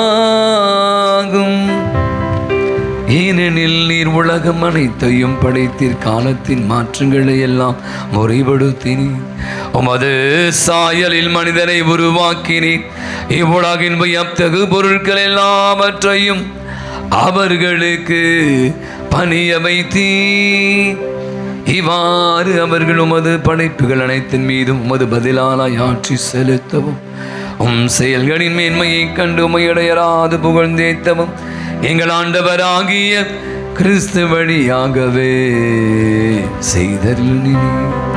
ஆகவே நாங்கள் வானக தூதர் புனிதர் அனைவரோடும் சேர்ந்து உம்மை புகழ்ந்தேத்து அக்களித்து கொண்டாடி ஆர்ப்பரித்து பாடுவதாவது:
ஆண்டவரின் மெய்யாகவே தூயவர், தூய்மை அனைத்திற்கும் ஊற்று. அவருடைய ஆவியை பொழுது காணிக்கைகள் அனைத்தையும் தூய்மைப்படுத்துவமை தாண்மையாய் வேண்டுகிறோம். இவ்வாறு எங்கள் ஆண்டவர் இயேசு கிறிஸ்துவின் உடலும் இரத்தமுமாக இவைங்களுக்கு மாறுவனமாக. அவர் பாடுபட உளம் கணிந்து தம்மை கையளித்த போது அப்பத்தை எடுத்து உமக்கு நன்றி செலுத்தி வாழ்த்துரைத்து அதை விட்டு தம்முடைய சீடர்கள் அனைவருக்கும் அளித்து அவர் கூறியதா: அனைவரும் இதிலிருந்து பெற்று உண்ணுங்கள், உங்களுக்காக கையளிக்கப்படும் என் உடல்.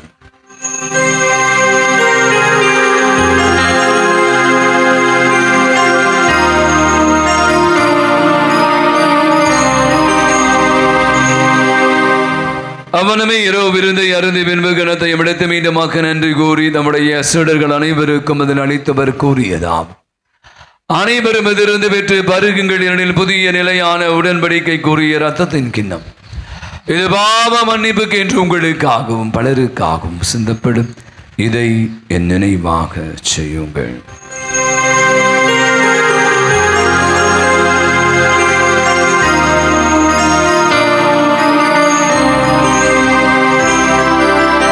நம்பிக்கையின் மறைபொருள்.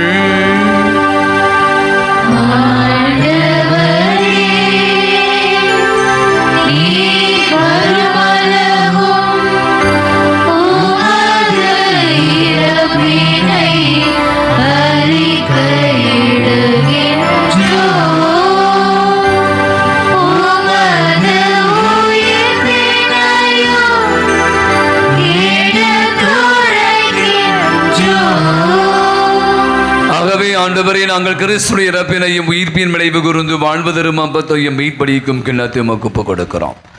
உம் திருமன்று மக்கோடியும் புரிய தகுந்த விலை ஏற்றுக் கொண்டிருந்த கன்றி செலுத்துகிறோம். மேலும் கிறிஸ்து உடலிலும் மத்தத்திலும் பங்கு கொள்ளும் எங்களை தூய் ஆவியான ஒன்று சேர்க்க வேண்டும் என உமை தாழ்மையுடன் மன்றாடுகிறோம். ஆண்டவரே, உலகெங்கும் பரவிருக்கும் திரு அவை நினைவு கூர்ந்தோடும் எங்கள் திரு தந்தை லியோ, எங்கள் ஆயர் ஜார்ஜ், எல்லா திரு நிலையினராக அனைவரும் திரு அவை அன்பின் நிறைவு பெறச் செய்திருடும். இந்த புதிய நாளுக்காய் நன்றி செல்லுவோம். நாளை காண்பதற்குரிய அருளை, நல்ல மழையை பொழிந்து இந்த பூமியை குளிரச் செய்து கொண்டிருக்கிற அருமையான ஒரு இயற்கை சூழலை ஏற்படுத்தி கொடுத்திருக்கிற ஆண்டவருக்கு நன்றி செல்லுவோம். இது நாளிலே குறிப்பாக தங்களுடைய பிறந்த நாள், திருமண ஆண்டு விழாக்களை கொண்டாடி மிக அத்தனை பேருக்கு, ஜெபவதிகள் கேட்டு யாவருக்காகவும் பலவிதமான உடல் நோயினால் பாதிக்கப்பட்டிருக்க அனைவருக்கு நம்பிக்கையோடு இந்த திருப்பலியை கடந்து ஜெபித்து கொண்டிருக்க நம் ஒவ்வொருவருடைய தனிப்பட்ட வேண்டுதலுக்காகும் நம்பிக்கையோடு ஜெபிப்புடைய ஜெபம் கேட்கப்படும் என்று ஆண்டவர் சொல்கிறார். எனவே அதே ஒரு சிந்தையோடு நமது ஆழத்தில் உள்ளத்தில் இருக்கிற தேவைகளை எல்லாம் ஒருமுகப்படுத்தி அப்படியே பாதத்தில் தினந்தோறும் ஜெபிக்கக்கூடிய ஜெப பிள்ளைகளாக, ஜெப வீரர்களாக நாம் மாறுவதற்கான அருளை தன்படியாயும் என்றார். உயிர் தெழுவம் என எதிர்நோக்குடன் துயில் கொள்ளும் சகோதர சகோதரிகள் இறந்தோர் அனைவரையும் இரக்கத்துடன் நினைவு கூறும். உமது திருமகளில் ஏற்று அனைவரும் மீதும் இரக்கமாயிரு. கடவுளின் கணிதாயான மிக்க மரியாள், ஜெபமாலை அன்னை, அப்படியே கணவரான யோசேப்பு, நமது பங்கின் பாதுகாம் தந்தையுமான அந்தோனியார், புனித திருத்துதர்கள் தோமா, அன்னை தெரேசா, அல்போன்சா, தெய்வ சகாயம், இவ்வுலகிலே முக்கு கொண்டவராய் இருந்தோர் ஆகிய புனிதர் அனைவருடன் நான்கு நிலை வாழ்வில் பங்கு கொள்ளும் தகுதி பெற்று உம் திருமகன் இயேசு கிறிஸ்து வழியாக உமை புகழ்ந்தேத்தும் வரமருள உமை மன்றாடுகிறோம். இவர் வழியாக இவரோடு இவரில் எல்லாம் வல்ல இறைவனாகிய தந்தை தூய ஆவியானவரின் ஒன்றிப்பில் எல்லா புகழும் ஆட்சியும் என்றென்றும் உரியதே.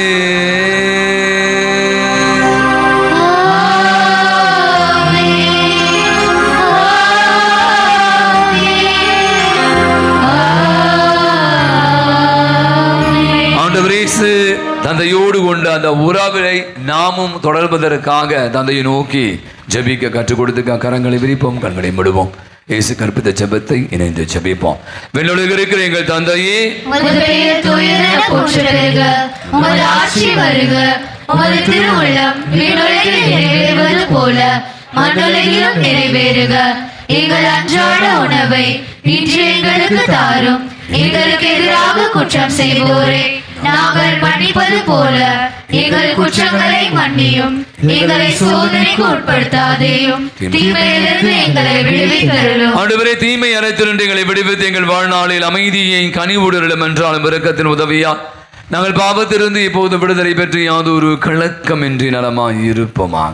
நாங்கள் இதை நோக்கி இருக்கிற பேரின்பத்திற்காக எமீர்பராக இயேசு கிறிஸ்துவின் வருகைக்காகவும் காத்திருக்கின்றோம். ஆண்டவராக இயேசு கிறிஸ்துவின் அமைதியை உங்களுக்கு விட்டு அமைதியை உங்களுக்கு அளிக்கிற திருத்தூதர்களுக்கு முடிந்தவரை எம் குற்றங்களை, குறைகளை, பாவங்களை, பலவீனங்களை எல்லாம் பாராமல் ஆண்டவரே நம்முடைய பாத தண்டையிலே வந்து குழுமி இருக்கிற விசுவாசத்தை, நம்பிக்கையை கண்ணோக்கி பார்த்து இங்கு இருக்கிற எங்கள் யாவருக்கும், எங்கள் குடும்பங்களுக்கும், என் பங்கு சமூகத்திற்கும், நாட்டிற்கும், உலகத்திற்கும் அமைதி, நிம்மதியும், ஒற்றுமையும், சமாதானத்தையும், நிறைவையும், மகிழ்வையும், இரக்கத்தையும், மன்னிப்பையும், சுகத்தையும், நலத்தையும், ஜெபிக்கக்கூடிய மாஞ்சையும் தந்தருடைய திருவிடம் கொள்கிறான் என்றென்று வாழ்ந்து ஆட்சி செய்கிற நீரே. ஆண்டவருடைய அமைதி உங்கள் அனைவரோடும் இருப்பதாக. ஒருவருக்கு ஒருவர் ஆண்டவனே சகர்மின் அமைதியை மகிழ்வோடு பகிர்ந்து கொள்வோம். சமாதானம். உலகின் பாவங்களை போக்கும் இறைவனின் செம்மறியே, எங்கள் மேல் இரக்கமாயிரும். உலகின் பாவங்களை போக்கும் இறைவனின் செம்மறியே, எங்கள் மேல் இரக்கமாயிரும்.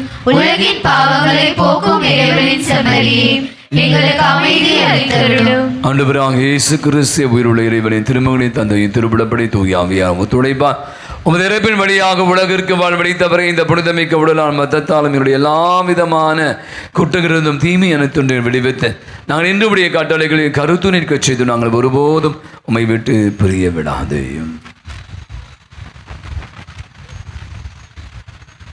இதோ நம் ஆண்டவராக இயேசு கிறிஸ்து, இவரே உலகினுடைய பாவங்களை எல்லாம் போக்குகிற இறைவனின் செம்மறி. பிள்ளை மீனை கேட்டால் தேயிலை கொடுப்பாராம், பாலை கேட்டால் முட்டை கேட்டால் பாலை கொடுப்பாரெல்லாம் ஆண்டவர் சொல்வார். நம்முடைய வாழ்வில் நாம் கேட்காமலே நம் தேவைகளை அறிந்து வைத்திருக்கிற தெய்வம். இவருக்கும் எனக்குமான உறவு ஜெபம். அந்த ஜெப வாழ்விலே ஒன்றித்து வாழ தினந்தோறும் இந்த ஆண்டவரோடு தொடர்பு ஏற்படுத்தி கொள்ளக்கூடிய வாய்ப்பை ஆண்டவர் நமக்கு தருகிறார். பிள்ளைகளுக்கு உரிய வாஞ்சையோடு தந்தையாகிய இறைவனோடு உறவு கொண்டு வாழ அழைப்பு விடுகிறார். விருந்துக்கு அழைக்கிறார். அழைக்க பெற்றிருக்கிற அனைவருமே பெரு பெற்றோர்.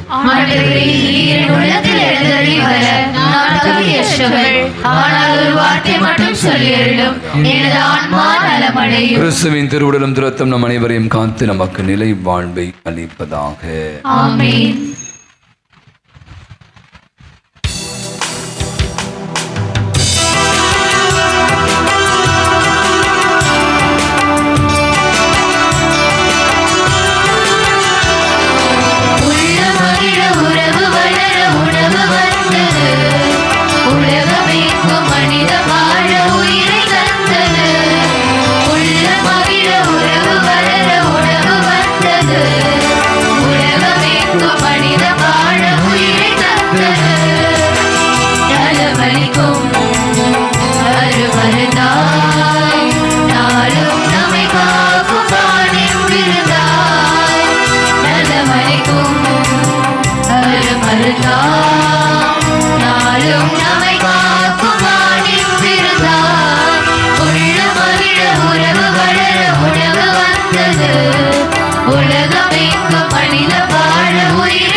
பாடுவே,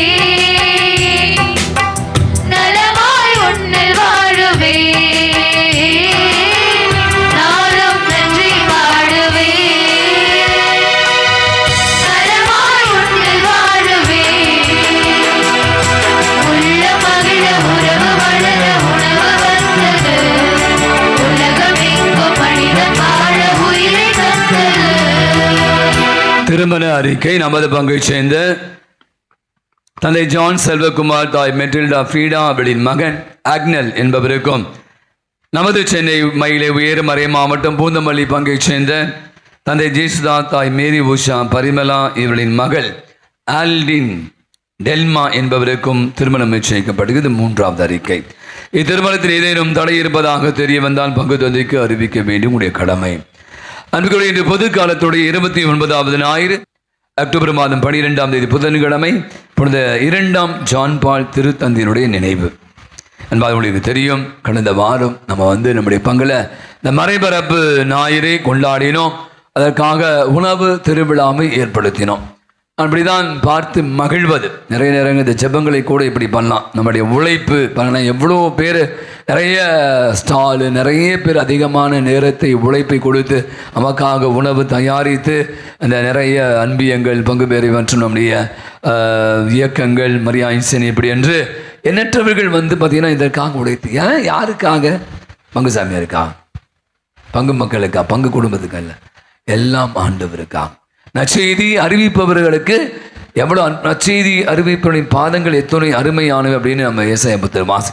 என்னால் அதை போய் நற்செய்தி அறிவிக்க முடியும். ஆனால் இப்படியான காரியங்கள் வழியாக நற்செய்தி அறிவிப்பதற்கு என்னால் உதவி செய்ய முடியும் என்று சொல்லி நிறைய பேர் நான் சொன்ன மாதிரி ஒரு 12 மணி வரை நேற்று போன வாரம் பார்த்தீங்கன்னா ஒரு குடும்ப உணர்வோடு அநேக காரியங்களை விளையாட்டு போட்டு அது இளையோர் குழுவாய் நிறைய பேருக்கு ஜெப குழு என்று மரியாயின் சேனை என்று இளம் பெண்கள் என்று எல்லாரும் நான் சொன்ன மாதிரி பெரிய கூட்டம் ஆல்ட்ரு பாய்ஸ் இப்படி என்று பலர் இந்த உணவு திருவிழாவை அர்த்தப்படுத்தி மறைபரப்பு ஞாயிறை நாம் சிறப்பாக கொண்டாட உதவி செய்த அத்துணை நல்ல உள்ளங்களுக்கும் ஒரு பலத்த ஒரு கரவழி கொடுத்து நல்ல ஜோரா அவளுக்கு நம்முடைய நெஞ்சார்ந்த நன்றிகளையும் பாராட்டுகளையும் தெரிவித்துக் கொள்வோம். நம்முடைய ஜெபக்குழுவினர் உங்களுக்கு தெரியும், அந்த நிறைய பேரை சொன்னாங்க, ஃபாதர் எல்லாருக்கும் சீட்டு விற்றுருக்காங்க. ஆகவே இந்த குழுக்கள் சீட்டானது இந்த திருப்பலி முடிந்தவுடன் ஆலயத்தில் குழுக்கப்படும். முதல் 5 பரிசு நல்லா பெருசத்தை 3 பரிசு தராங்க. தொடர்ந்து 80க்கு மேற்பட்டவர்களுக்கு பரிசு இருக்குது. ஆகவே நிறைய வாங்கி வச்சுருக்காங்க. ஆனால் நீங்கள் கொஞ்ச நேரம் இருந்துட்டு குழுக்களில் உங்களுக்கு சீட்டு இருந்தால் ப்ரைஸ் சரியா அனைவருக்கும் கிடைக்கும். சொன்ன மாதிரி 85 ப்ரைஸ் இருக்குது. ஆகவே இந்த 2ஆம் திருப்பணி முடிந்தவுடன் இந்த குழுக்களானது குழுக்கப்படும். அவை அதனுடைய பரிசு பெற்றுக்கும் அதனுடைய சீட்டை காட்டி பரிசை பெற்று செல்ல அன்போடு அழைக்கிறேன். அவ்வாறு உங்களுக்கு தெரியும், இந்த மறைபரப்பு ஸ்டால்லாம் போட்டு நிறைய பேர் முடிச்சிட்டோம். அவை அதற்குரிய கவர்கள் எல்லாம் இன்னும் அதற்குரிய கணக்கு வழக்குகள் நம்ம வாசிக்கணும். எனவே நான் நினைக்கிறேன் இந்த தீபாவளினால் நிறைய பேர் எல்லாம் வெளியெல்லாம் போயிருப்பாங்க நினைக்கிறேன். எனவே இந்த வாரம் எடுத்துக்கலாம். வருகிற வாரத்துக்குள்ளே இந்த ஸ்டால்லாம் போட்டுவாங்க அல்லது அன்பிய பொறுப்பாளர்கள் கவர்களை சென்று கவலை கொடுங்க. ஏன்னா நம்ம அதுக்குரிய கணக்கு வாசிக்கணும். நம்முடைய மறை மாவட்டத்துக்கு அதுக்குரிய தொகையை நம்ம அனுப்பி வைக்க வேண்டும். எனவே ரொம்ப லேட் பண்ண வேண்டாம். மிக விரைவாக நம்முடைய உதவி பகுதியிடம் இதற்குரிய கணக்கு வழக்கிலை முடிக்குமாறு அன்புடன் கேட்டுக்கொள்கிறோம். அவர் நான் சொன்ன மாதிரி ஜெபமாலை மாதம் ஜெபத்தை பற்றி நிறைய பேசிட்டோம். ஜெபமாலை தாய் நம்முடைய பங்குல நம் மத்தியிலே வளம் வந்து கொண்டு இருக்கிறார். அன்னையோடு நாம் இந்த மாதத்தை செலவழிப்போம். ஜெபமாலை தினமும் ஜெபிப்போம். அன்னையை வரவேற்போம். யார் வீட்டுக்காவது மாதா வரல அப்படின்னா தயவுசெய்து என்று சொல்லுங்கன்னு சொன்ன அவை முடிந்த அளவு நம்முடைய மரியாயின் சேனையினர் அன்பிய பொறுப்பாளர்கள் வீடுகளுக்கு சென்று அன்னையை எடுத்து சென்று ஒவ்வொரு குடும்பத்திற்காக ஜெபிக்குமாறு கேட்டுக்கொள்கிறேன். அவ்வாறு நாம் அறிவித்த போல் நம்முடைய பங்கிலே அடுத்த வாரம் அன்பிகளுக்கான இந்த விவிலிய வினாவிடை போட்டியானது நடைபெறும். வேறு எந்த பொங்கலையும் இப்படி கொடுக்க மாட்டேன் நினைக்கிறேன். நம்ம பொங்கலை மட்டும்தான் 4 மாதம் கொடுத்துருக்கோம். சரியா, நான் அடுத்த வாரம் பார்க்க தான் போகிறேன். அவை 17 அன்பியங்களை சேர்ந்தவர்கள் இந்த போட்டியில் தங்களை தயாரித்து கொண்டு இருக்கிறார். அடுத்த வாரம் 2ஆவது திருப்பலி முடிந்த ஆலயத்தில் இதற்கான இந்த விவிலிய வினாவிடை போட்டி நம்முடைய உதவி பங்குதந்தை நம்முடைய அருள் சகோதரர்கள் மற்றும் அனைவரால் நடத்தப்படும். எனவே தயாரிப்பானோடு நேரத்தோடு வந்து கலந்து கொள்ள உங்களை அன்போடு அழைக்கிறோம். அன்பாதல் நம்முடைய கிளை பங்காகிய கணபதி நகர் இரக்கத்தின் மாதா ஆலயம் புதுப்பிக்கிற பணியை அவர்கள் தொடர்ந்து செய்து கொண்டிருந்தாங்க என்று நாம் சொன்னேன். அவ்வாறே நம்முடைய பங்குல தினந்தோறும் காலை இந்த ஞாயிற்றுக்கிழமையில் காலை உணவுகள் எல்லாம் அவர் தயாரித்து விற்றார்கள். நம்முடைய பங்கை சேர்ந்த அநேகர் அவர்களுக்கு நிறைய உதவி செய்திருக்கிறோம். அந்த ஆலயம் இப்போது முழுமை அந்த ரெனோவேஷன் முடிஞ்சிச்சு. இப்போது ஒரு புது பொலிவோடு ஆலயத்தினுடைய திருவிழாவும் ஆலய அர்ச்சிப்பு விழாவும் நடைபெற இருக்கிறது. அவை நம் அனைவரையும் அன்போடு அழைக்கிறார்கள். வருகின்ற 24ஆம் தேதி வெள்ளிக்கிழமை மாலை 6 மணிக்கு அங்கே புதுப்பிக்கப்பட்ட ஆலயத்தினுடைய அர்ச்சிப்பும் அதை தொடர்ந்து கொடியேற்றமும் சிறப்பு திருப்பலியும் நடைபெற இருக்கிறது. 25ஆம் தேதி சனிக்கிழமை மாலை திருவிழா திருப்பலியும் அதை தொடர்ந்து தேர்பவனியும் நடைபெற இருக்கிறது. 26ஆம் தேதி ஞாயிற்றுக்கிழமை மாலை கொடியிறக்கமும் அதை தொடர்ந்து சிறப்பு திருப்பலியும் அன்பின் விருந்தும் ஏற்பாடு செய்யப்பட்டிருக்கிறது. அவை இது நமது மகிழ்வும் கூட. நான் சொன்ன மாதிரி ரொம்ப அழகாக இரக்கத்தின் மாதா புது பொலிவோடு அங்கு வந்து எழுப்பப்பட்டு இருக்கிறான். எனவே இதில் நம்ம இணைத்துக் கொள்வோம். தொடர்ந்து இந்த விழாவில் உங்கள் அனைவரையும் அன்போடு அழைக்கிறார்கள். வெளியில் நோட்டீஸ்லாம் கொடுப்பாங்க, வாங்கி சொல்லுங்கள். விழாவிலே கலந்து கொள்ள முடிந்த அளவு முயற்சி எடுங்கள். கடைசியாக அவங்க வந்து நம்ம நிறைய உதவி செய்யட்டும். ஒரு சில குறைபாடுகளுக்கு கொஞ்சம் தேவை இருக்கிறது, வெளியே இருக்கிறாங்க. விருப்பம் உள்ளவர்கள் உங்களால் ஏதாவது முடிஞ்சால் தயவுசெய்து அவர்களுக்கு உதவி செய்யுமாறு அன்புடன் கேட்டுக்கொள்கிறேன்.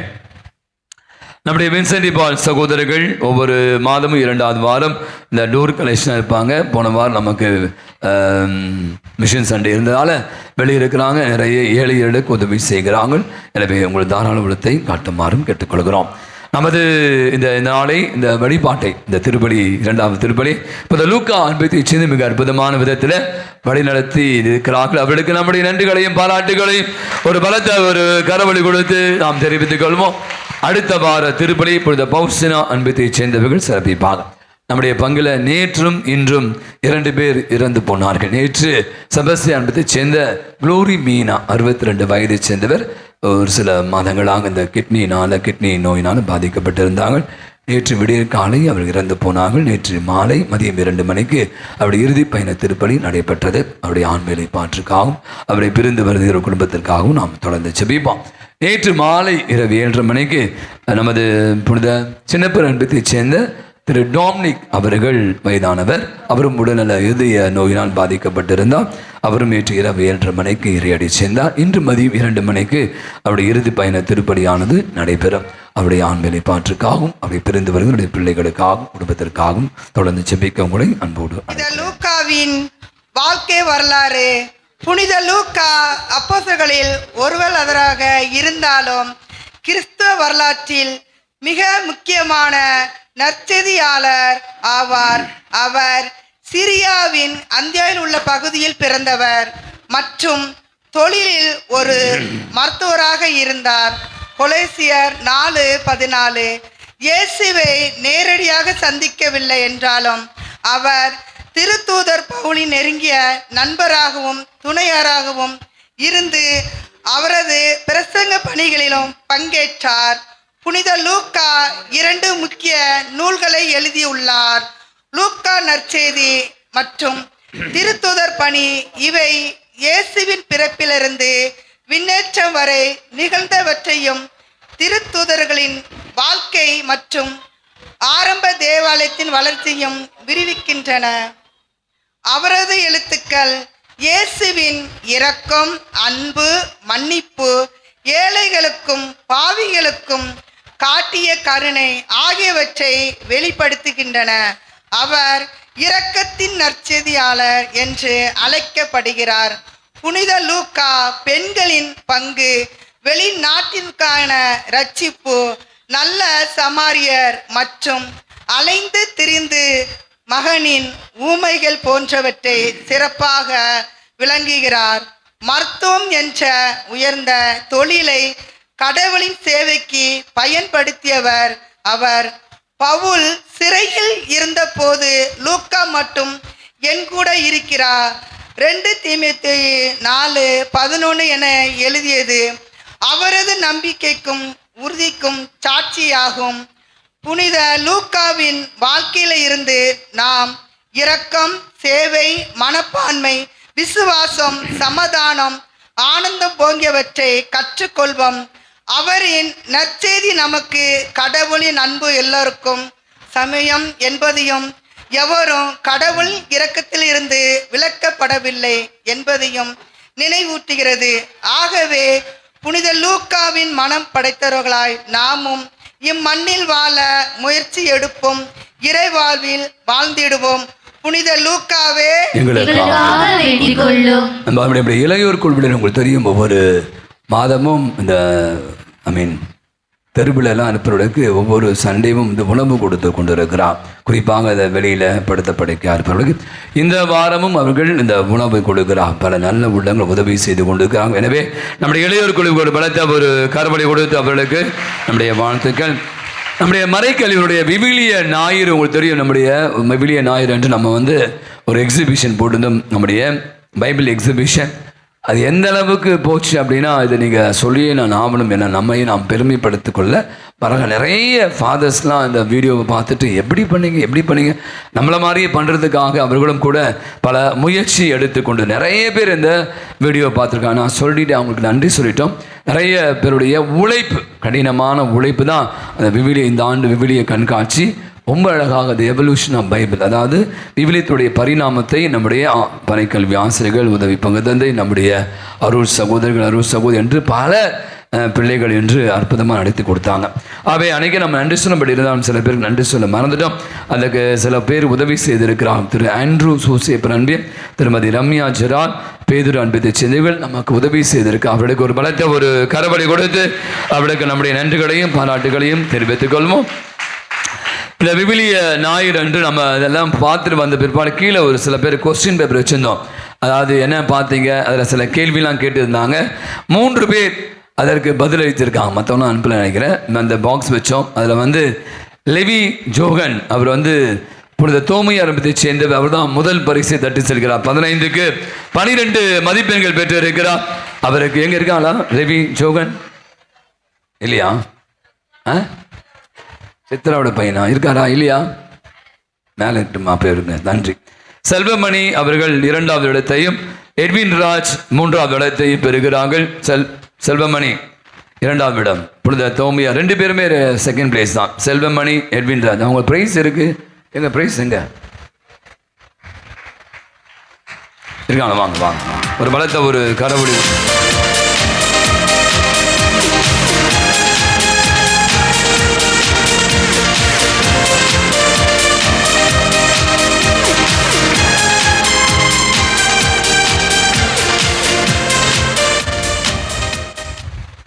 ஆக்சுவலாக நம்ம எல்லாருக்கும் நன்றி சொல்லணும். டீச்சர்ஸ்க்கெலாம் தனியாகவே நன்றி சொல்லட்டும்.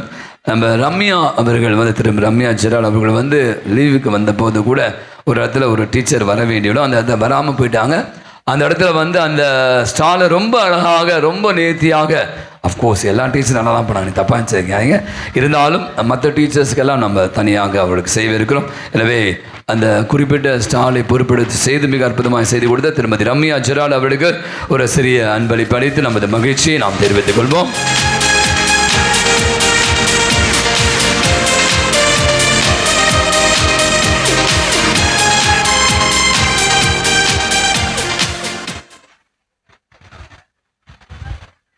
வெளியில் மழை தோறுகிறது. எனவே சந்தாவை உதவி பங்குடைய அலுவலகத்தில் செலுத்தமான கடைசி ஜபத்திற்காக மன்றாடுவோமாக. ஆண்டவரே, விண்ணக பலியில் நாங்கள் அடிக்கடி பங்கு பெறச் செய்ய உம்மை தாழ்மையாய் வேண்டுகிறோம். இவ்வாறு இவ்வுலக நலன்களில் உதவியால் மறு உலக நலன்களை நாட கற்றுக்கொள்வோமாக. எங்கள் ஆண்டவராகிய கிறிஸ்து வழியாகவே உம்மை மன்றாடுகிறோம். ஆண்டவர்களோடு இருப்பாராக.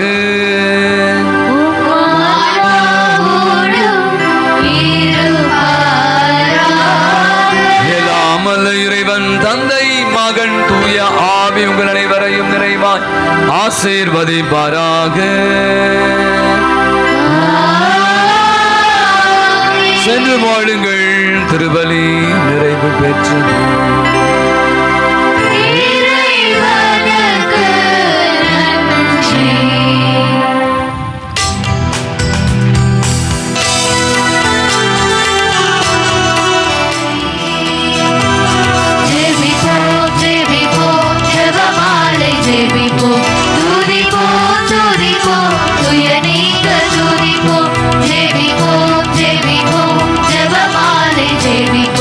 துதிப்போம், துதிப்போம்,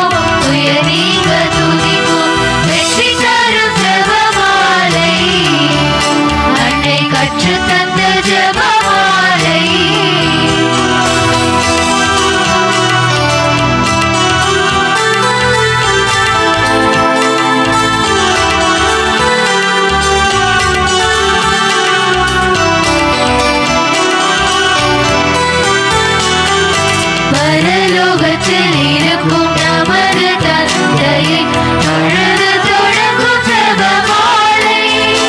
அவள் பரிவுடன் நம்மை மீட்டருள் புரியும் மறையுரையே ஜெபமாலை. பரலோகத்தில் இருக்கும் நமது தந்தையை தொழுது தொடங்கும் ஜெபமாலை. அவள் பரிவுடன் நம்மை மீட்டருள் புரியும் மறையுரையே ஜெபமாலை. அருள் நிறை மரியே, அருள் நிறை மரியே என்று வேண்டும் ஜெபமாலை. அருள் நிறை மரியே, அருள் நிறை மரியே என்று வேண்டும் ஜெபமாலை. பிள்ளை குரல் கேட்டு அன்னை விரைந்து வந்து அரவணைக்க செய்யும் ஜெபமாலை. அரவணைக்க செய்யும் ஜெபமாலை. வெற்றி தரும் ஜெபமாலை. அன்னை கற்றுத் தந்த ஜெபமாலை. வெற்றி தரும் ஜெபமாலை. அன்னை கற்றுத் தந்த ஜெபமாலை.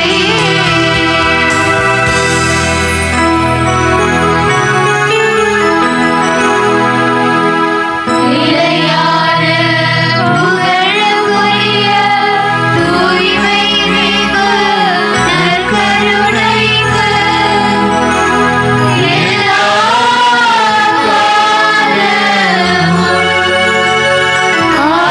ஆராதனையும் புகழும் ஆட்சியும் உண்டாக கடவது.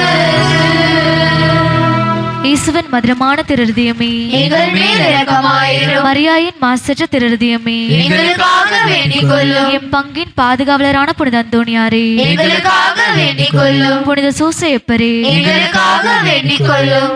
எல்லா புனிதர் புனிதர்களே, எங்களுக்காக வேண்டிக் கொள்ளுங்கள். தந்தை மகன் தூயாவின் பெயராலே ஆமென். இயேசுவுக்கே புகழ், இயேசுவுக்கே புகழ். இயேசுவுக்கே மகிமை, இயேசுவுக்கே மகிமை. இயேசுவுக்கே நன்றி. இயேசுவுக்கே நன்றி. மரியே வாழ்க, மரியே வாழ்க.